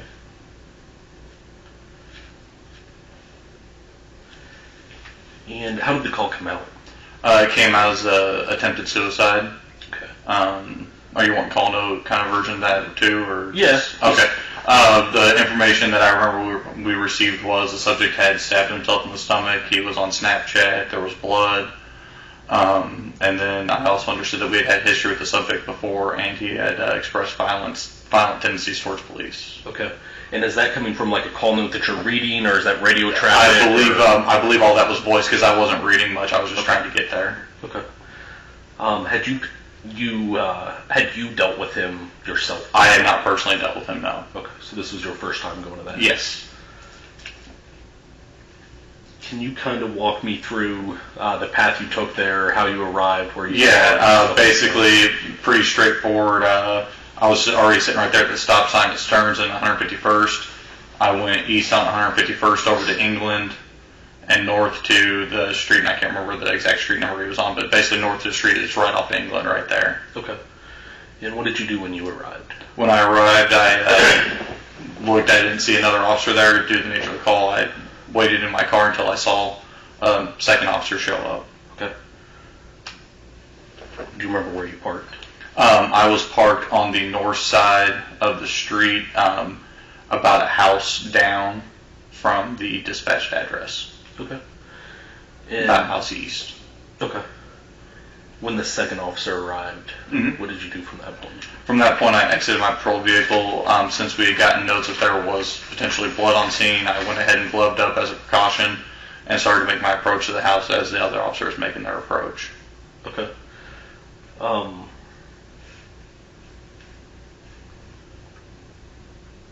When you got up to the house, kind of walk me through what happened there while you were... Once we got up to the house, we took a second to kind of assess what we were hearing. We could hear a dog barking. It sounded like a large dog. And also, because of the information we had, we're like, we can't just walk into the house. We don't necessarily want to go up to the door. And so Officer Jenison asked me if I had my patrol phone on me and if we had a phone number for the subject that was in the house. At that point in time, I was like, no, I don't, but let me run back to my car and get it. So I ran back to my patrol car. As that was coming out, I believe it was the reporting party was in a silver Jeep. And I was unclear if it was his mother or who it was, but I knew it was somebody related to the call based on where they were. And so I approached her as I was going to my car to get the phone, spoke with her for a quick minute about getting a phone number for the subject inside and reaching in my car to grab my patrol phone. When I turned around and looked, I saw the garage door start to open up. I started to make my way on the south side of the street. I started to make my way back up by where Officer Jenison was. And then, go ahead. Where was he at? He was right by the driveway, maybe on the driveway, but in that general instance, as he saw the garage door open up, he was trying to contact the individual. I saw the van start to back out as I was coming up, and Officer Jenison giving the commands for him to stop. The van was accelerating rapidly, and it looked like it was going right at him. And that's when I noticed, I think it was like 3 shots.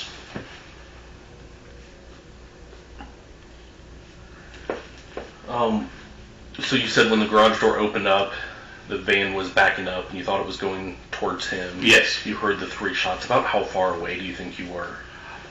Just if you had to... Maybe about 100 feet. Okay. And did you hear Officer Jenison say anything? I heard him telling him to stop, please stop, stop. I think stop's the main thing I heard just over and over and over again. Okay.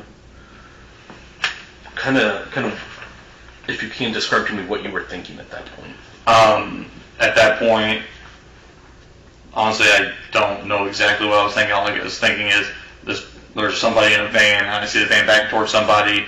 I start to hear the shots. I draw my weapon just in case, because I don't know what else is prompted besides the vehicle backing into them if there's any other thing.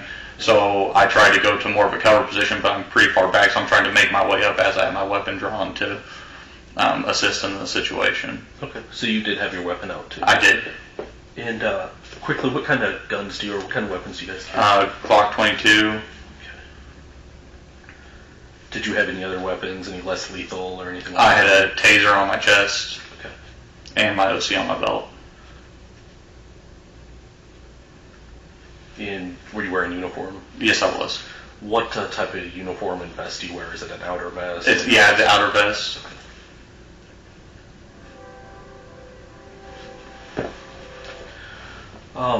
So after you heard, you said a few initial shots, kind of walk through what happened from that point as you're making your approach. So as I'm making my approach, I see the van start to swoop around, and at that point, I believe that's also when Sergeant Goddard's patrol vehicle came into the mix, and he backed up towards Jenison. There was another volley of fire.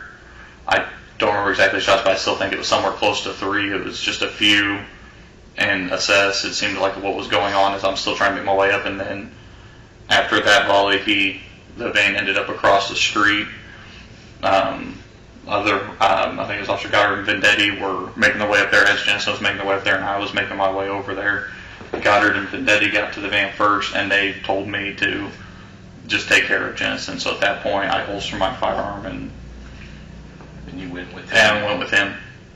Did he make any statements to you or anything like that that you can remember? I thought he was going to run me over. That was one of the first things he said. He was just breathing real heavy, he was very upset, and he said that multiple times. Okay. And you said he was very upset. Can you kind of describe his? I mean,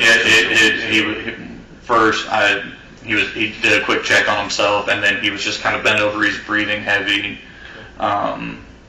You could just kind of hear the kind of crack in his voice. Okay. Any idea how long you stayed with him, or did you stay with him? I stayed with him the entire time, except for while he was getting checked out in the ambulance. I cleared the house with Officer Robbins. Okay.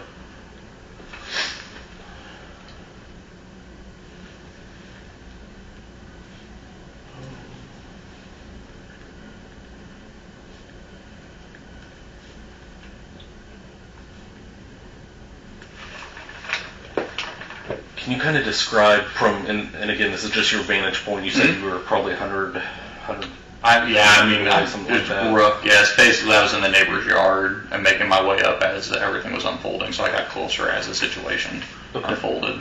From what you could see when the van was backing up, where was Officer Jenison? You said it almost hit him when it was backing up. The first time Officer Jenison was from where he was in the back passenger side of the van. Okay. And then after the initial volley and the turnaround, he was still on the right side of the van, but he was on the east side of the property, so basically on the same side I was as I was approaching. Okay. So the first time he was on the opposite side of you, and the second time he was on the same side of you. Okay.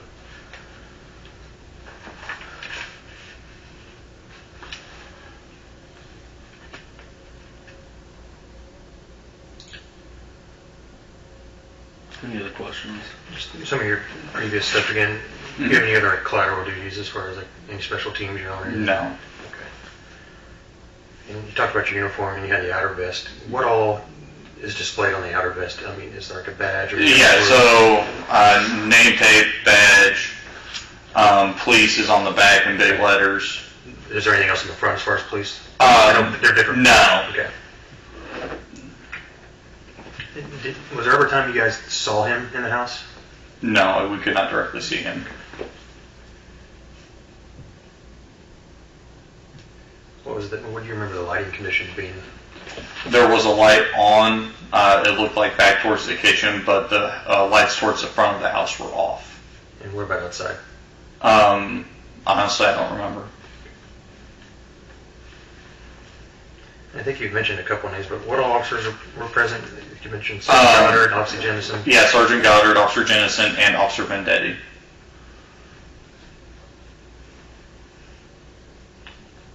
And other than what you initially thought was the mom, was there any other like civilian people around that you remember? Not that I had contact with, no.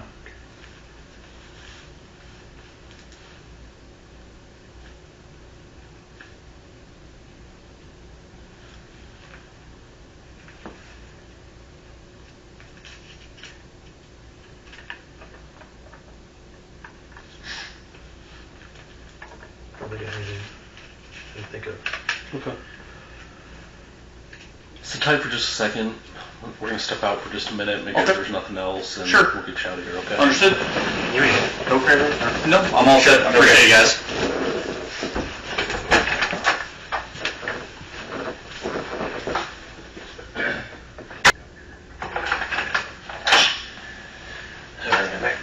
I have just a few questions. Sure.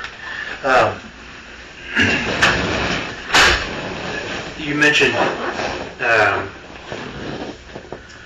when the vehicle first came out and you looked up, and you mentioned that it came right at him and stuff, and you mentioned that it accelerated. How do you describe more of that as far as what you saw, why you thought it was going toward him, and kind of the acceleration that you talked about? I mean, anytime, the reason I thought it was accelerating towards him is because anytime I backed out of the driveway, anytime you see anybody that's not in any particular hurry, not trying to do anything, it's a nice, easy back out there watching. It started off slow roll for a couple seconds, and then it just sped up. And he was already back there. He was about an arm's reach away from the van. As it was happening, he was already yelling, giving commands at that point to try and contact the subject. When you said a couple things, when you said it was an arm reach away from the van, could you kind of describe to me where the van was and where? I remember him towards the tail back right side of the van, and as he started back up, and as it started to accelerate towards him, and it got about an arm reach away as he was backing away. I saw his arm extended out as it was kind of coming back towards him. And could you hear anything coming from the van? Mm-mm. You don't remember any screeching tires or anything like that? Not that I can specifically recall. And I forget the term you used earlier when it turned. Yeah. Tell me more about what that looked like to you. I just saw basically, it seemed like the front of the van just whipped around in a completely different direction, and at that point, that was where Jenison seemed to step back around to the back side of the van to stay away from the front of it, and then it started backing up the driveway again as Jenison moved to try and make his way off to the side. And about how close do you think it got to him on that occasion? Probably within 3 or 4 feet, if not closer.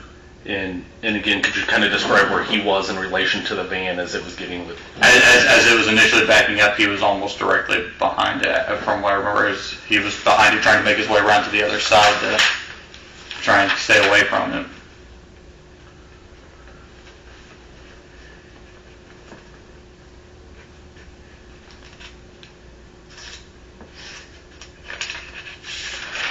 Would you be able to draw just a quick diagram of that and how that kind of looked? I can try. If you give it a shot. If you're an artist, anything like me. I am not an artist. Well, but I always point out my last art class was 6th grade for a reason. So, yeah, if you can kind of show where the house is at and all that, and then just yeah. kind of give us an idea of what that looked like to you. Driveway. Pull out the house. So you got Jenison here. This is the van. Backed in towards him here, and then as it got down to about here, after he had moved off to the side in the initial volley, the front end swooped around down here, and he had moved off this way and was making his way back over here as it backed up, and then there was another volley here as it continued over to across the street. And so when he did the curl there, that had him facing which direction then? That had the front of the van facing out towards the street. Okay. Yeah. And so you remember him backing out of the garage, turning, and that was facing the street? Yeah, and then he's facing the street, and then he backed up Okay. and backed into the driveway. Gotcha. Okay. Perfect. I think your drawings. Yeah, I know, right? A bunch of scribbles. You mentioned, real quick, did you ever discharge any of your weapons? I did not. Okay. Did you ever get any of your weapons out of your car? I did not. You mentioned at one point that you did a sweep of the house with, you said Officer Robbins? Yes, sir. What's his first name? William. And how do you spell his Robin? Robbins is Robbins. Okay. Do you remember any other officers arrived on scene shortly after? There was a flood of them. Honestly, I don't remember all of them. I remember seeing different sergeants, command staff, and several other officers. I don't remember. What about like the initial arriving officers? As far as, did anybody else search the house with you and Robbins? No, it was just Robbins and I that entered the house, and that was after Sergeant Has had arrived on scene. I think he took command at some point. I don't remember. How do you spell Sergeant who? Has, I'm going to get the spelling wrong, H-A-S-Z, I think. Okay. Now, so Sergeant Has, did he tell you two to go search? Yes. Okay. And then when you searched the house, can you tell me about that a little more? What did you see? What were you? What was the main point of that effort? The point of the effort was a protective sweep to make sure there was nobody else in the house. So we started off from the garage because that was already an open point. We entered, made our way around like kind of the formal dining room into the kitchen area. In the kitchen area, there were some items on the cabinet that were congruent with the call. I don't know how much detail you want on that. There was alcohol bottles, an empty pill bottle, a blade knife on the counter, and blood on the floor. Not a whole lot of blood. I actually expected to see more blood from what notes we had. Okay. And those were the main things of note I saw in the house. As we made our way through the rest of the house, there was still the dog barking. The dog was upstairs in the master bedroom laying on its bed, baring its teeth at us. And all we could think is, please just leave us alone while we finish this up and we'll shut the door and get out of here. I really don't want to deal with the dog right now. Yeah.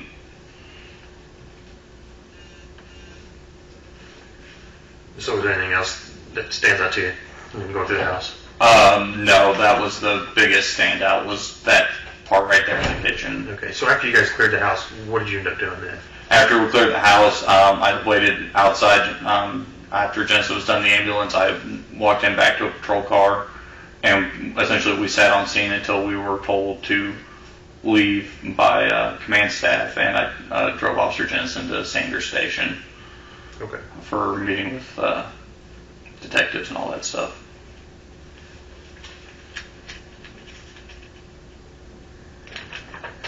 That's all that they have updated on, at least, unless you had something on this.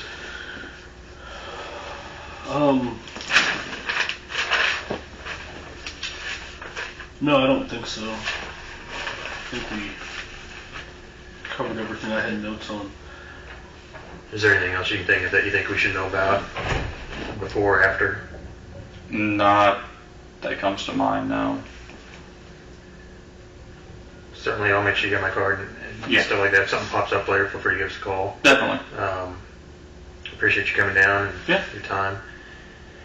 And I think we're good. I'll walk you back to the front. Okay. Did you need to talk to anybody here that you know of? Not that I'm aware I of. had an Overland Park person here, but I don't think he's here. I don't know. I just got a phone call from the South Watch commander, though, so I don't know. I got to give them a call back. Cool. All right. Appreciate it. Thanks again. Absolutely. My card. Thank you. And I'll see if I can get you out of here without getting lost. That's always the trick, isn't it? Well, it is. Yeah, well, that's hurt. Clayton, I'm Detective Jason Arning with the Leawood, Kansas Police Department. I am assigned to the Officer Involved Shooting Investigation Team, the Johnson County Officer Involved Shooting Investigation Team. This is Detective Spiegel. Carson Spiegel, I'm with the Olathe Police Department. I'm also assigned to the Officer Involved Shooting Investigation Team. Can you get your name, sir? You can. Morgan Roach, his attorney. Okay. It's about 2:30, just shortly before 2:30 on January 24th. We're going to ask you several questions. We're going to go through some stuff. Before we get started, you need to make sure you're aware that you're here freely, you're here voluntarily. At any time, you need to consult with your attorney, feel free to do so. Okay. If you have a question on something that we ask, don't hesitate to let us know. Verify the question with us. If there's anything that we say that is maybe inaccurate or something that you don't recall, make sure you let us know that as well. We'll have some open-ended stuff here. It'll let you provide a statement. Before we do that, though, we'll get into some of the basic overall questions. Okay. So if we can get started, can I get your full name? My full name is Clayton Charles Jenison. Okay. Can I get date of birth? My date of birth is Okay. Are you currently employed? I'm a Overland Park police officer. Overland Park police officer. Assigned to patrol division. Okay. Working patrol. How long have you worked for Overland Park? Just roughly over 2 years.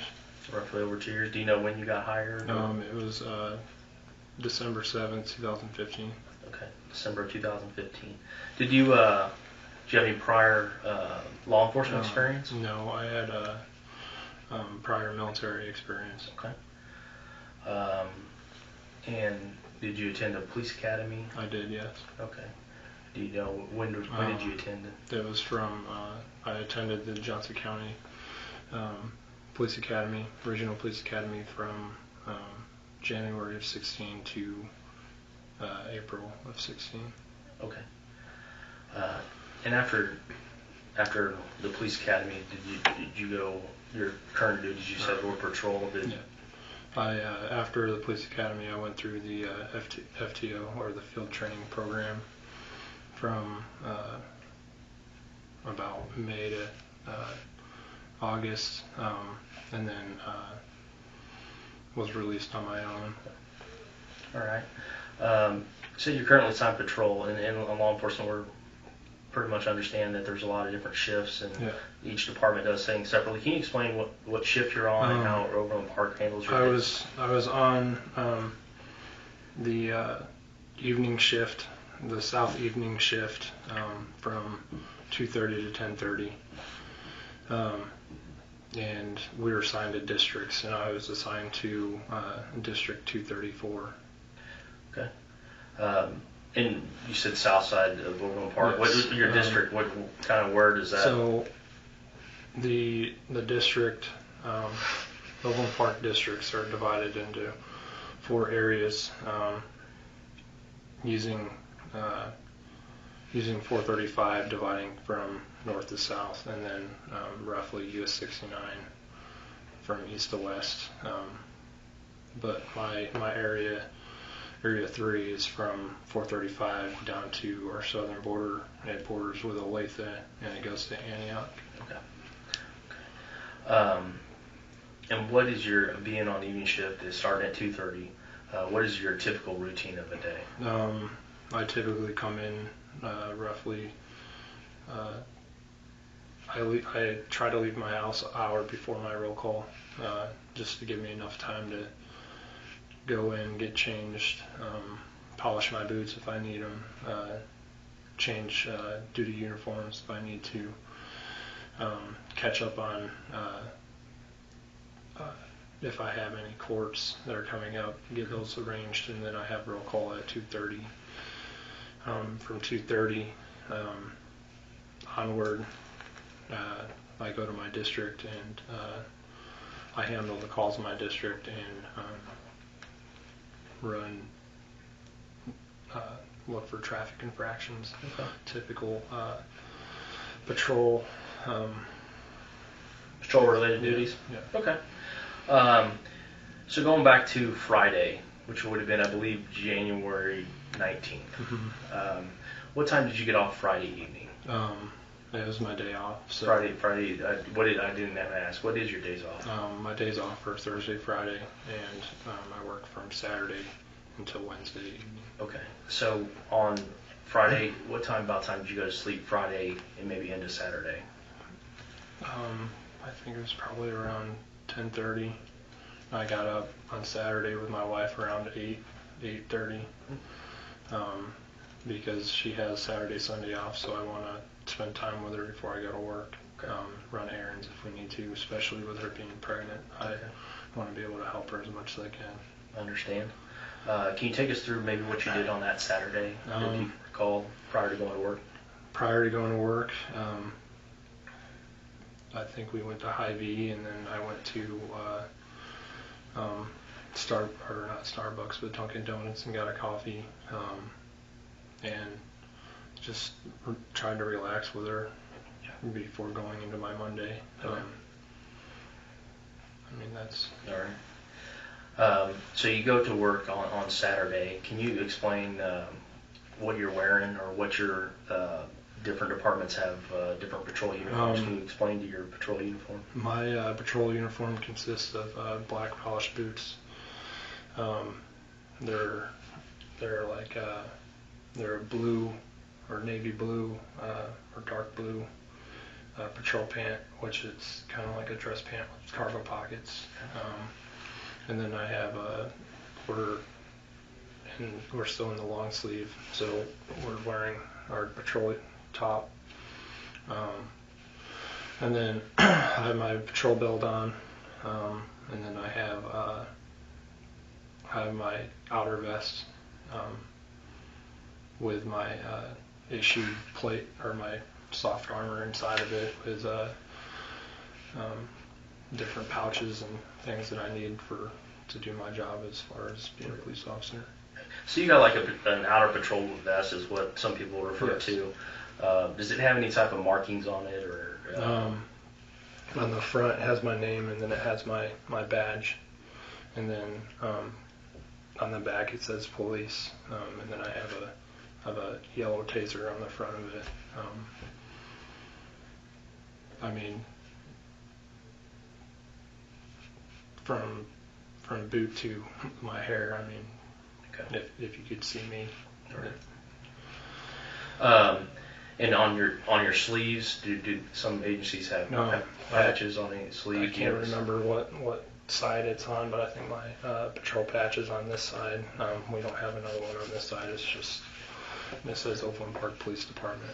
And different officers will carry different stuff on your duty belt. Can you kind of describe your duty belt for us? And my duty belt consists of my firearm, my OC, and then in front of my OC I have a medical glove pouch for latex gloves. The police radio, is it on your... My police radio and everything is on my vest. Okay. I have, for my time in the military, I have back pain, so I try to carry everything on my vest versus on my belt, so it's not tweaking anything. Okay. And you said when you talked about your duty weapon, you kind of reached to this side. What side is your strong side? I write with my left hand, but I do everything else with my right hand. So I'm assuming I'm right-handed, or I'm strong right, because of my duty arm, or my duty firearm being on my right side. Okay. So you got all your gear. Any recent training or anything that the department's had that you've attended? I recently just, we did a cold weather firing range where we got to shoot with our winter gloves on. Prior to that, I attended a ride in September, ET training in July, and then I also had my block training in July. So I got off at midnights, and our training is they do it in 1 week versus throughout the year. I understand. Just you said ET. Can you? Evidence tech. Okay. So you said you attended a range recently. Do you know how recently that was? It was actually on Wednesday of last week. Wednesday of last week. So I think it was the 17th or 18th. I'm not exactly sure, sir. Different departments will train on different weapons. What did that range? What weapons did you train on? I trained on my patrol rifle, which is I believe it's a Rock River M16 type rifle. Okay. And then I use my patrol pistol, which is a Glock 22 40 caliber.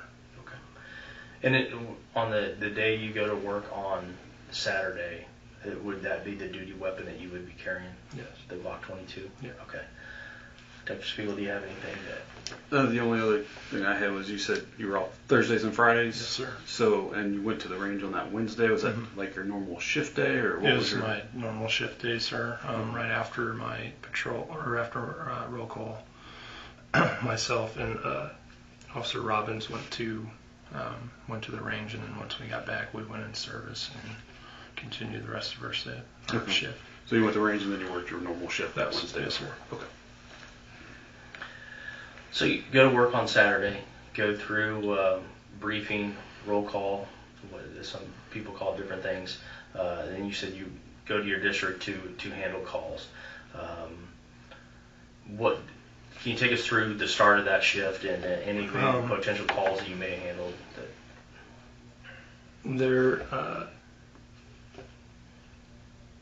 I know this part sticks out for me because the car I was driving was extremely dirty.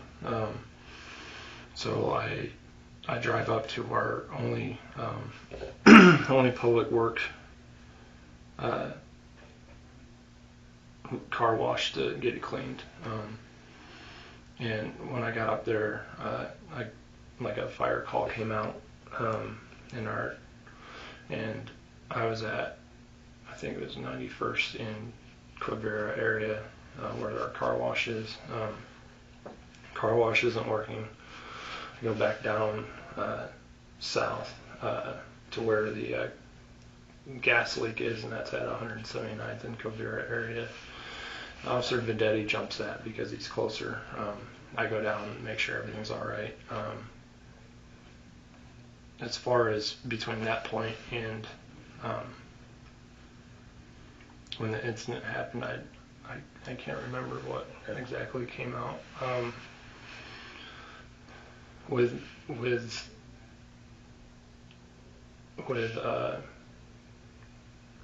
that area, it's new developments and apartment complexes and stuff that are getting built, and I mean I can't remember what I did between then. Okay. I think I might have stopped a car or so, but I can't remember, sir. Okay. On Saturday evening, in the early evening hours, I think you were dispatched to a call on 149th Terrace. Yes, sir. I'm just going to let you talk, let you take us through what happened on that call. Kind of start with from when the call came out, if you could. Okay. What information you were provided and your response from that point. Okay. I was in the area of 143rd and Grant, and I looked at my computer. I have on our MDT system. If you click on events, it shows up pending events and active events. I saw that there was a attempted suicide, and I looked where it was, and it was in my district. I don't remember the exact address because when those come out, I look to see where it is, and I plot a route there. So I started heading that way since it was my district. Eventually, I got dispatched to the call. I ran license sirens to the location instead of parking parallel. Once I arrived in the area, instead of parking parallel with the house, there's a side street, and I parked where I believed my camera was going to be facing the house. Officer Newland had parked up the street and was walking over towards the house. I get out, I walk over to the house, and the type of call was suicide attempt. They switched us to a TAC channel. So I switched to the TAC channel, Officer Newland and I walked up to the house. I asked dispatch if they have a phone number. They said that they didn't. I could hear a dog barking upstairs, so I shone my flashlight up there. In that same amount of time, dispatch told us that the subject's mom was showing up in a white Jeep. A white SUV showed up. Female gets out. Officer Newland was going back to get a patrol phone. Makes contact with her. During this time, I was standing behind a tree that was in the front yard. I moved towards the garage. As I'm moving towards the garage, the door opens.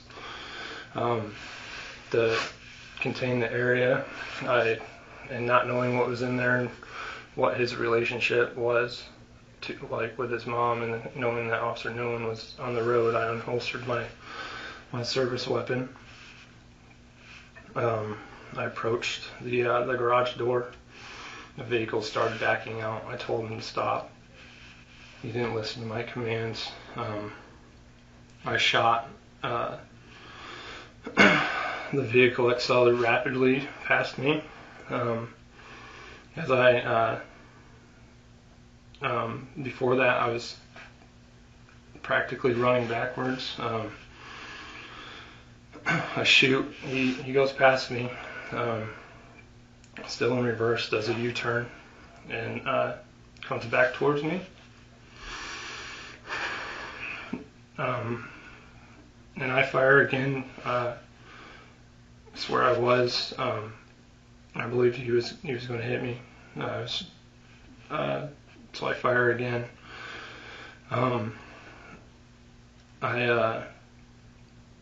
As he's continuing backing up, I'm running backwards. He does stop, and then goes forward and comes to arrest in the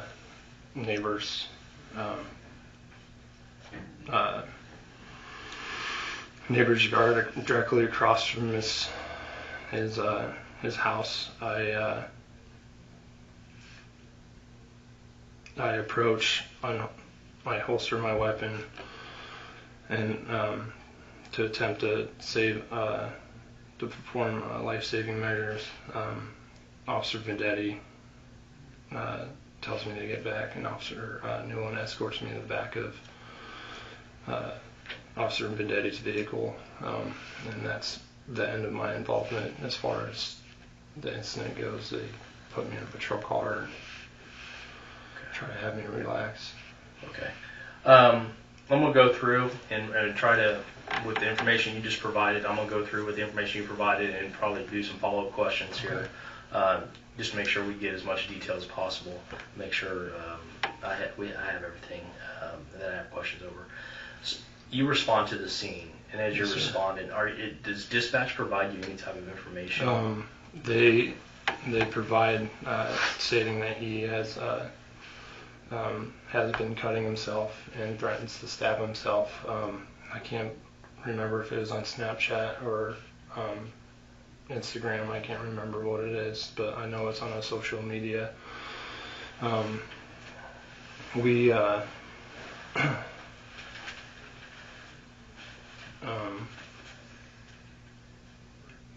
I believe that's all the information they gave us.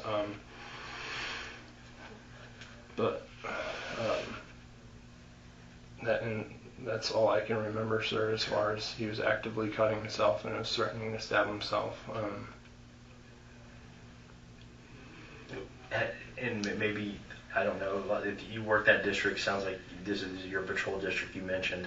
Had you responded there before, or were you familiar with that address? I haven't, sir, because we just recently switched our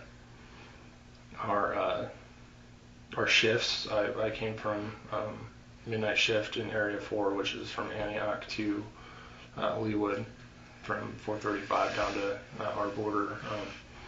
And Area 3 in that area, I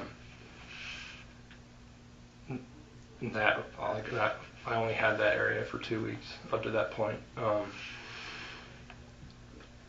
I don't know if I responded there last year or not, because of my call load I had throughout the year, I can't remember if I went there or not. Okay. So you mentioned earlier your dispatch to a suicidal subject call. The information that you recall dispatch was that the subject was cutting himself and threatening to stab himself, and this was done on social media. Yes, sir. And as you approach the house with Officer Newland, you mentioned the mom comes up. Kind of going through that, Officer Newland, sounds like from your information, is talking with the mother. He went back to his patrol car. Okay. And I moved from the tree to closer to the house to give me some better cover, because I don't know what his intent is. I don't know if he's self-harm, or if he also has homicidal tendencies or anything like that. I don't know that at that point. So to protect me, I moved closer to the house, where I think I could, if he comes out the garage, or if he comes out the front door, I can control the situation. And when his mom shows up and opens the garage door, I wasn't sure if she opened it or if I opened it, or not me, but or if he opened it. I didn't know, because for me personally, my wife and I, our main way to get in our house is through our garage. She pulls in, we get out and go in. So I wasn't sure who opened the door. Okay. And the garage door, you said, comes open. What do you see? What do you see inside? I see a silver, I believe it's a silver van, with the brake lights on, and it starts moving back. I tell it to stop. It doesn't stop. I tell it to stop again. This time I'm running backwards, and I was afraid he was going to hit me. That's why I shot the first time.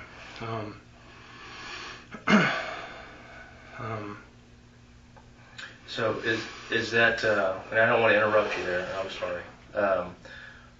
So as the garage door's coming up, you see the brake lights. Do you see anybody in the vehicle? I didn't see anybody in the vehicle, sir, until the reverse lights came on, and I knew someone was in there. I didn't know. All I knew is that he was home by himself, and no one else was there with him. And to try to contain that situation, not let him leave so we could help him. That's why I got in the back of the car, behind the car, to try to stop him. When I knew that he wasn't stopping, that's when I fired, sir. And the car starts backing up to you. Yes. You said a couple times here. You said you told the vehicle to stop. As that car's backing up to you, is there any way that you have like a potential distance, or I can't tell you the distance, sir. It felt like it was from me to you away. I felt that it was pretty close to me, and it wasn't stopping. And is the vehicle going slow?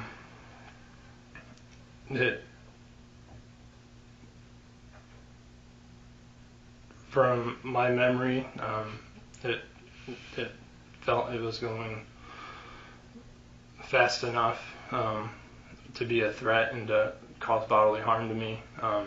Based on the video, you can see me actually like almost running backwards and telling them to stop. And that's when the first shots come out, sir.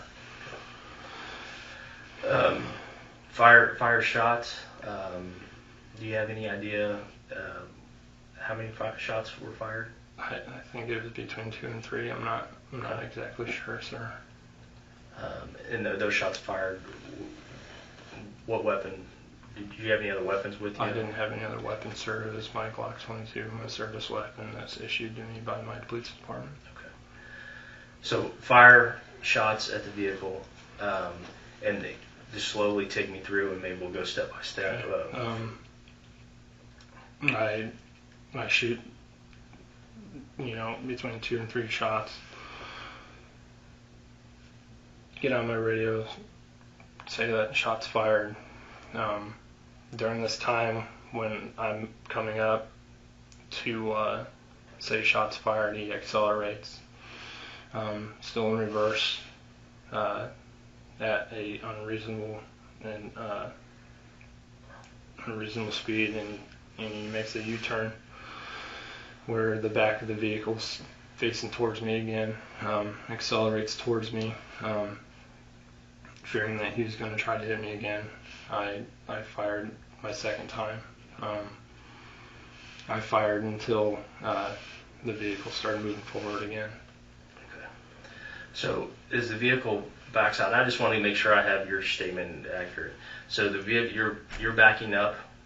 You felt like you were running backwards. Yes. Fired shots. The vehicle continues to back up. Does it where it backs up? Does it?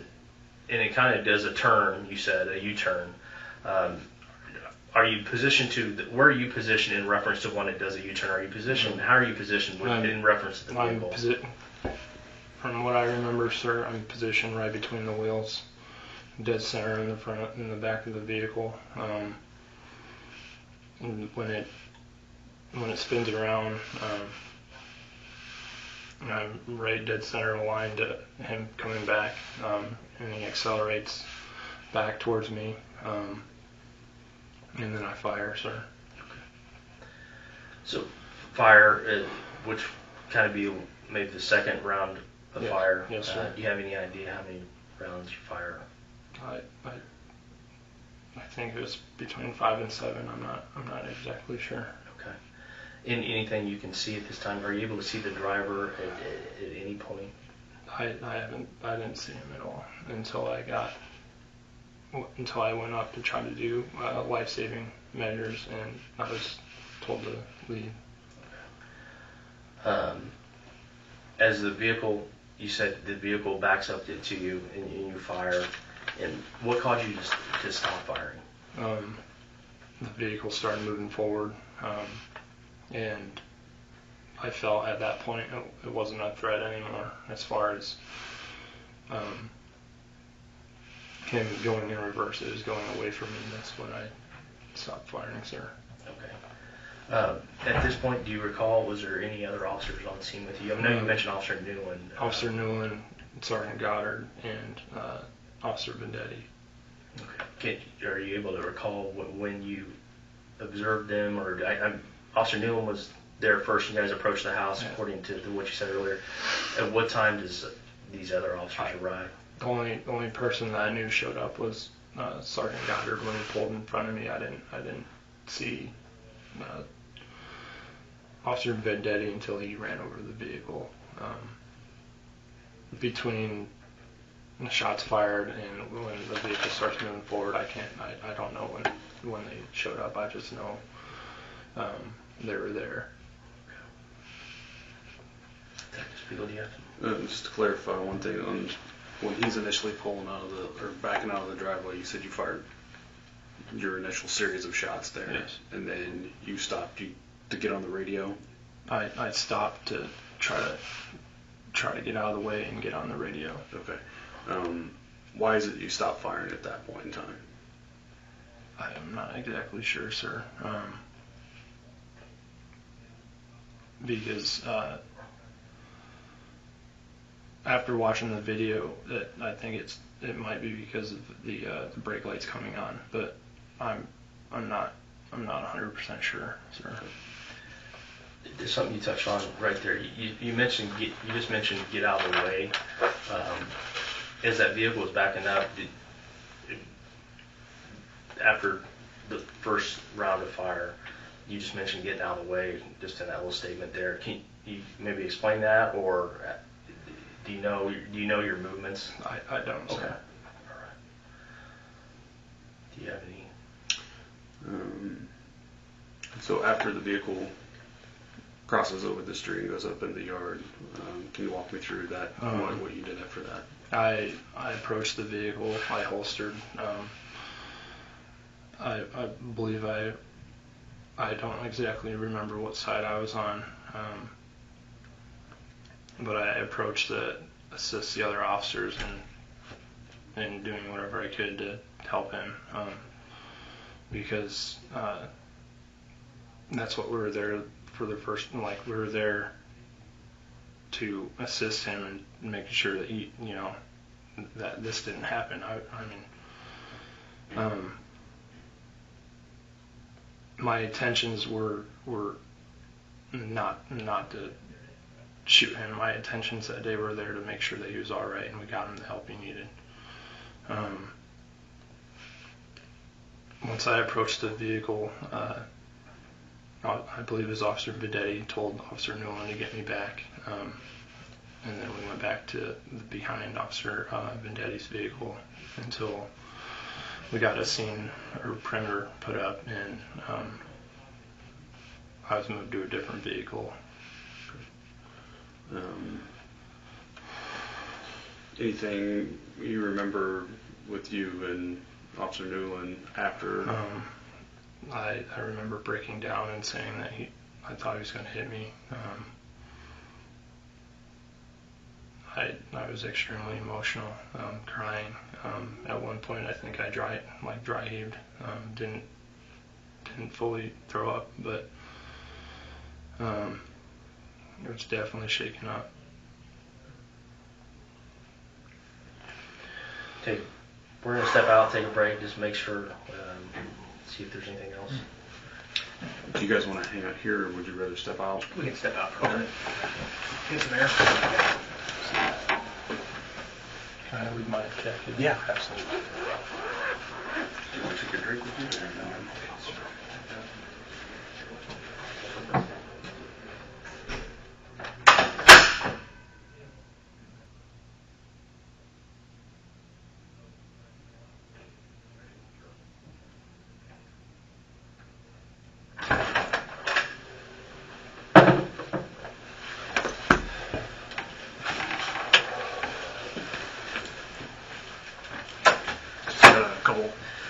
Clarification questions for you, okay?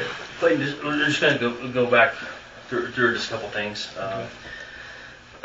So, as you approach the house, the garage door goes up based on what information you provided. As the garage door is going up, you talked about some movements you did there.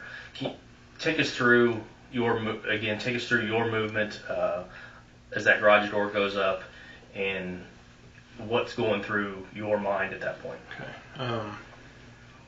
I moved from the tree that wasn't a lot of cover for me.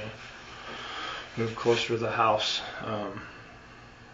and as I'm walking closer to the house, I realized that the garage door is opening. I unholster because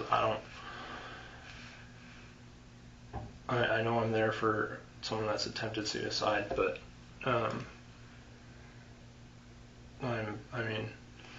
don't know what's in that garage. I don't know what's waiting for me. So I unholster. The garage door comes up. I can see that the vehicle's on and the reverse lights are on. At this point, my main thing is to keep him here so we can get him the help that he needs. Starts reversing, tell him to stop. Doesn't stop. As he's coming backwards, I'm moving backwards, tell him to stop again. Doesn't stop. I shoot and try to move out of the way.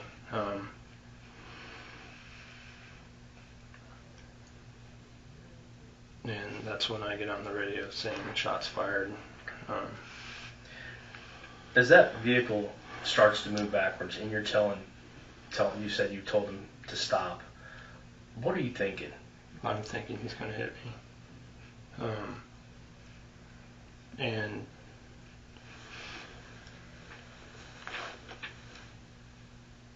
And I was afraid that, if he hit me, you're knocking me down and run over me, and I didn't want that to happen. So I didn't know what his intent was. Sorry,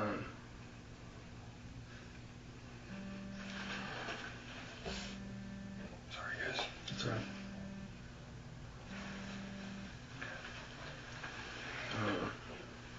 Go ahead.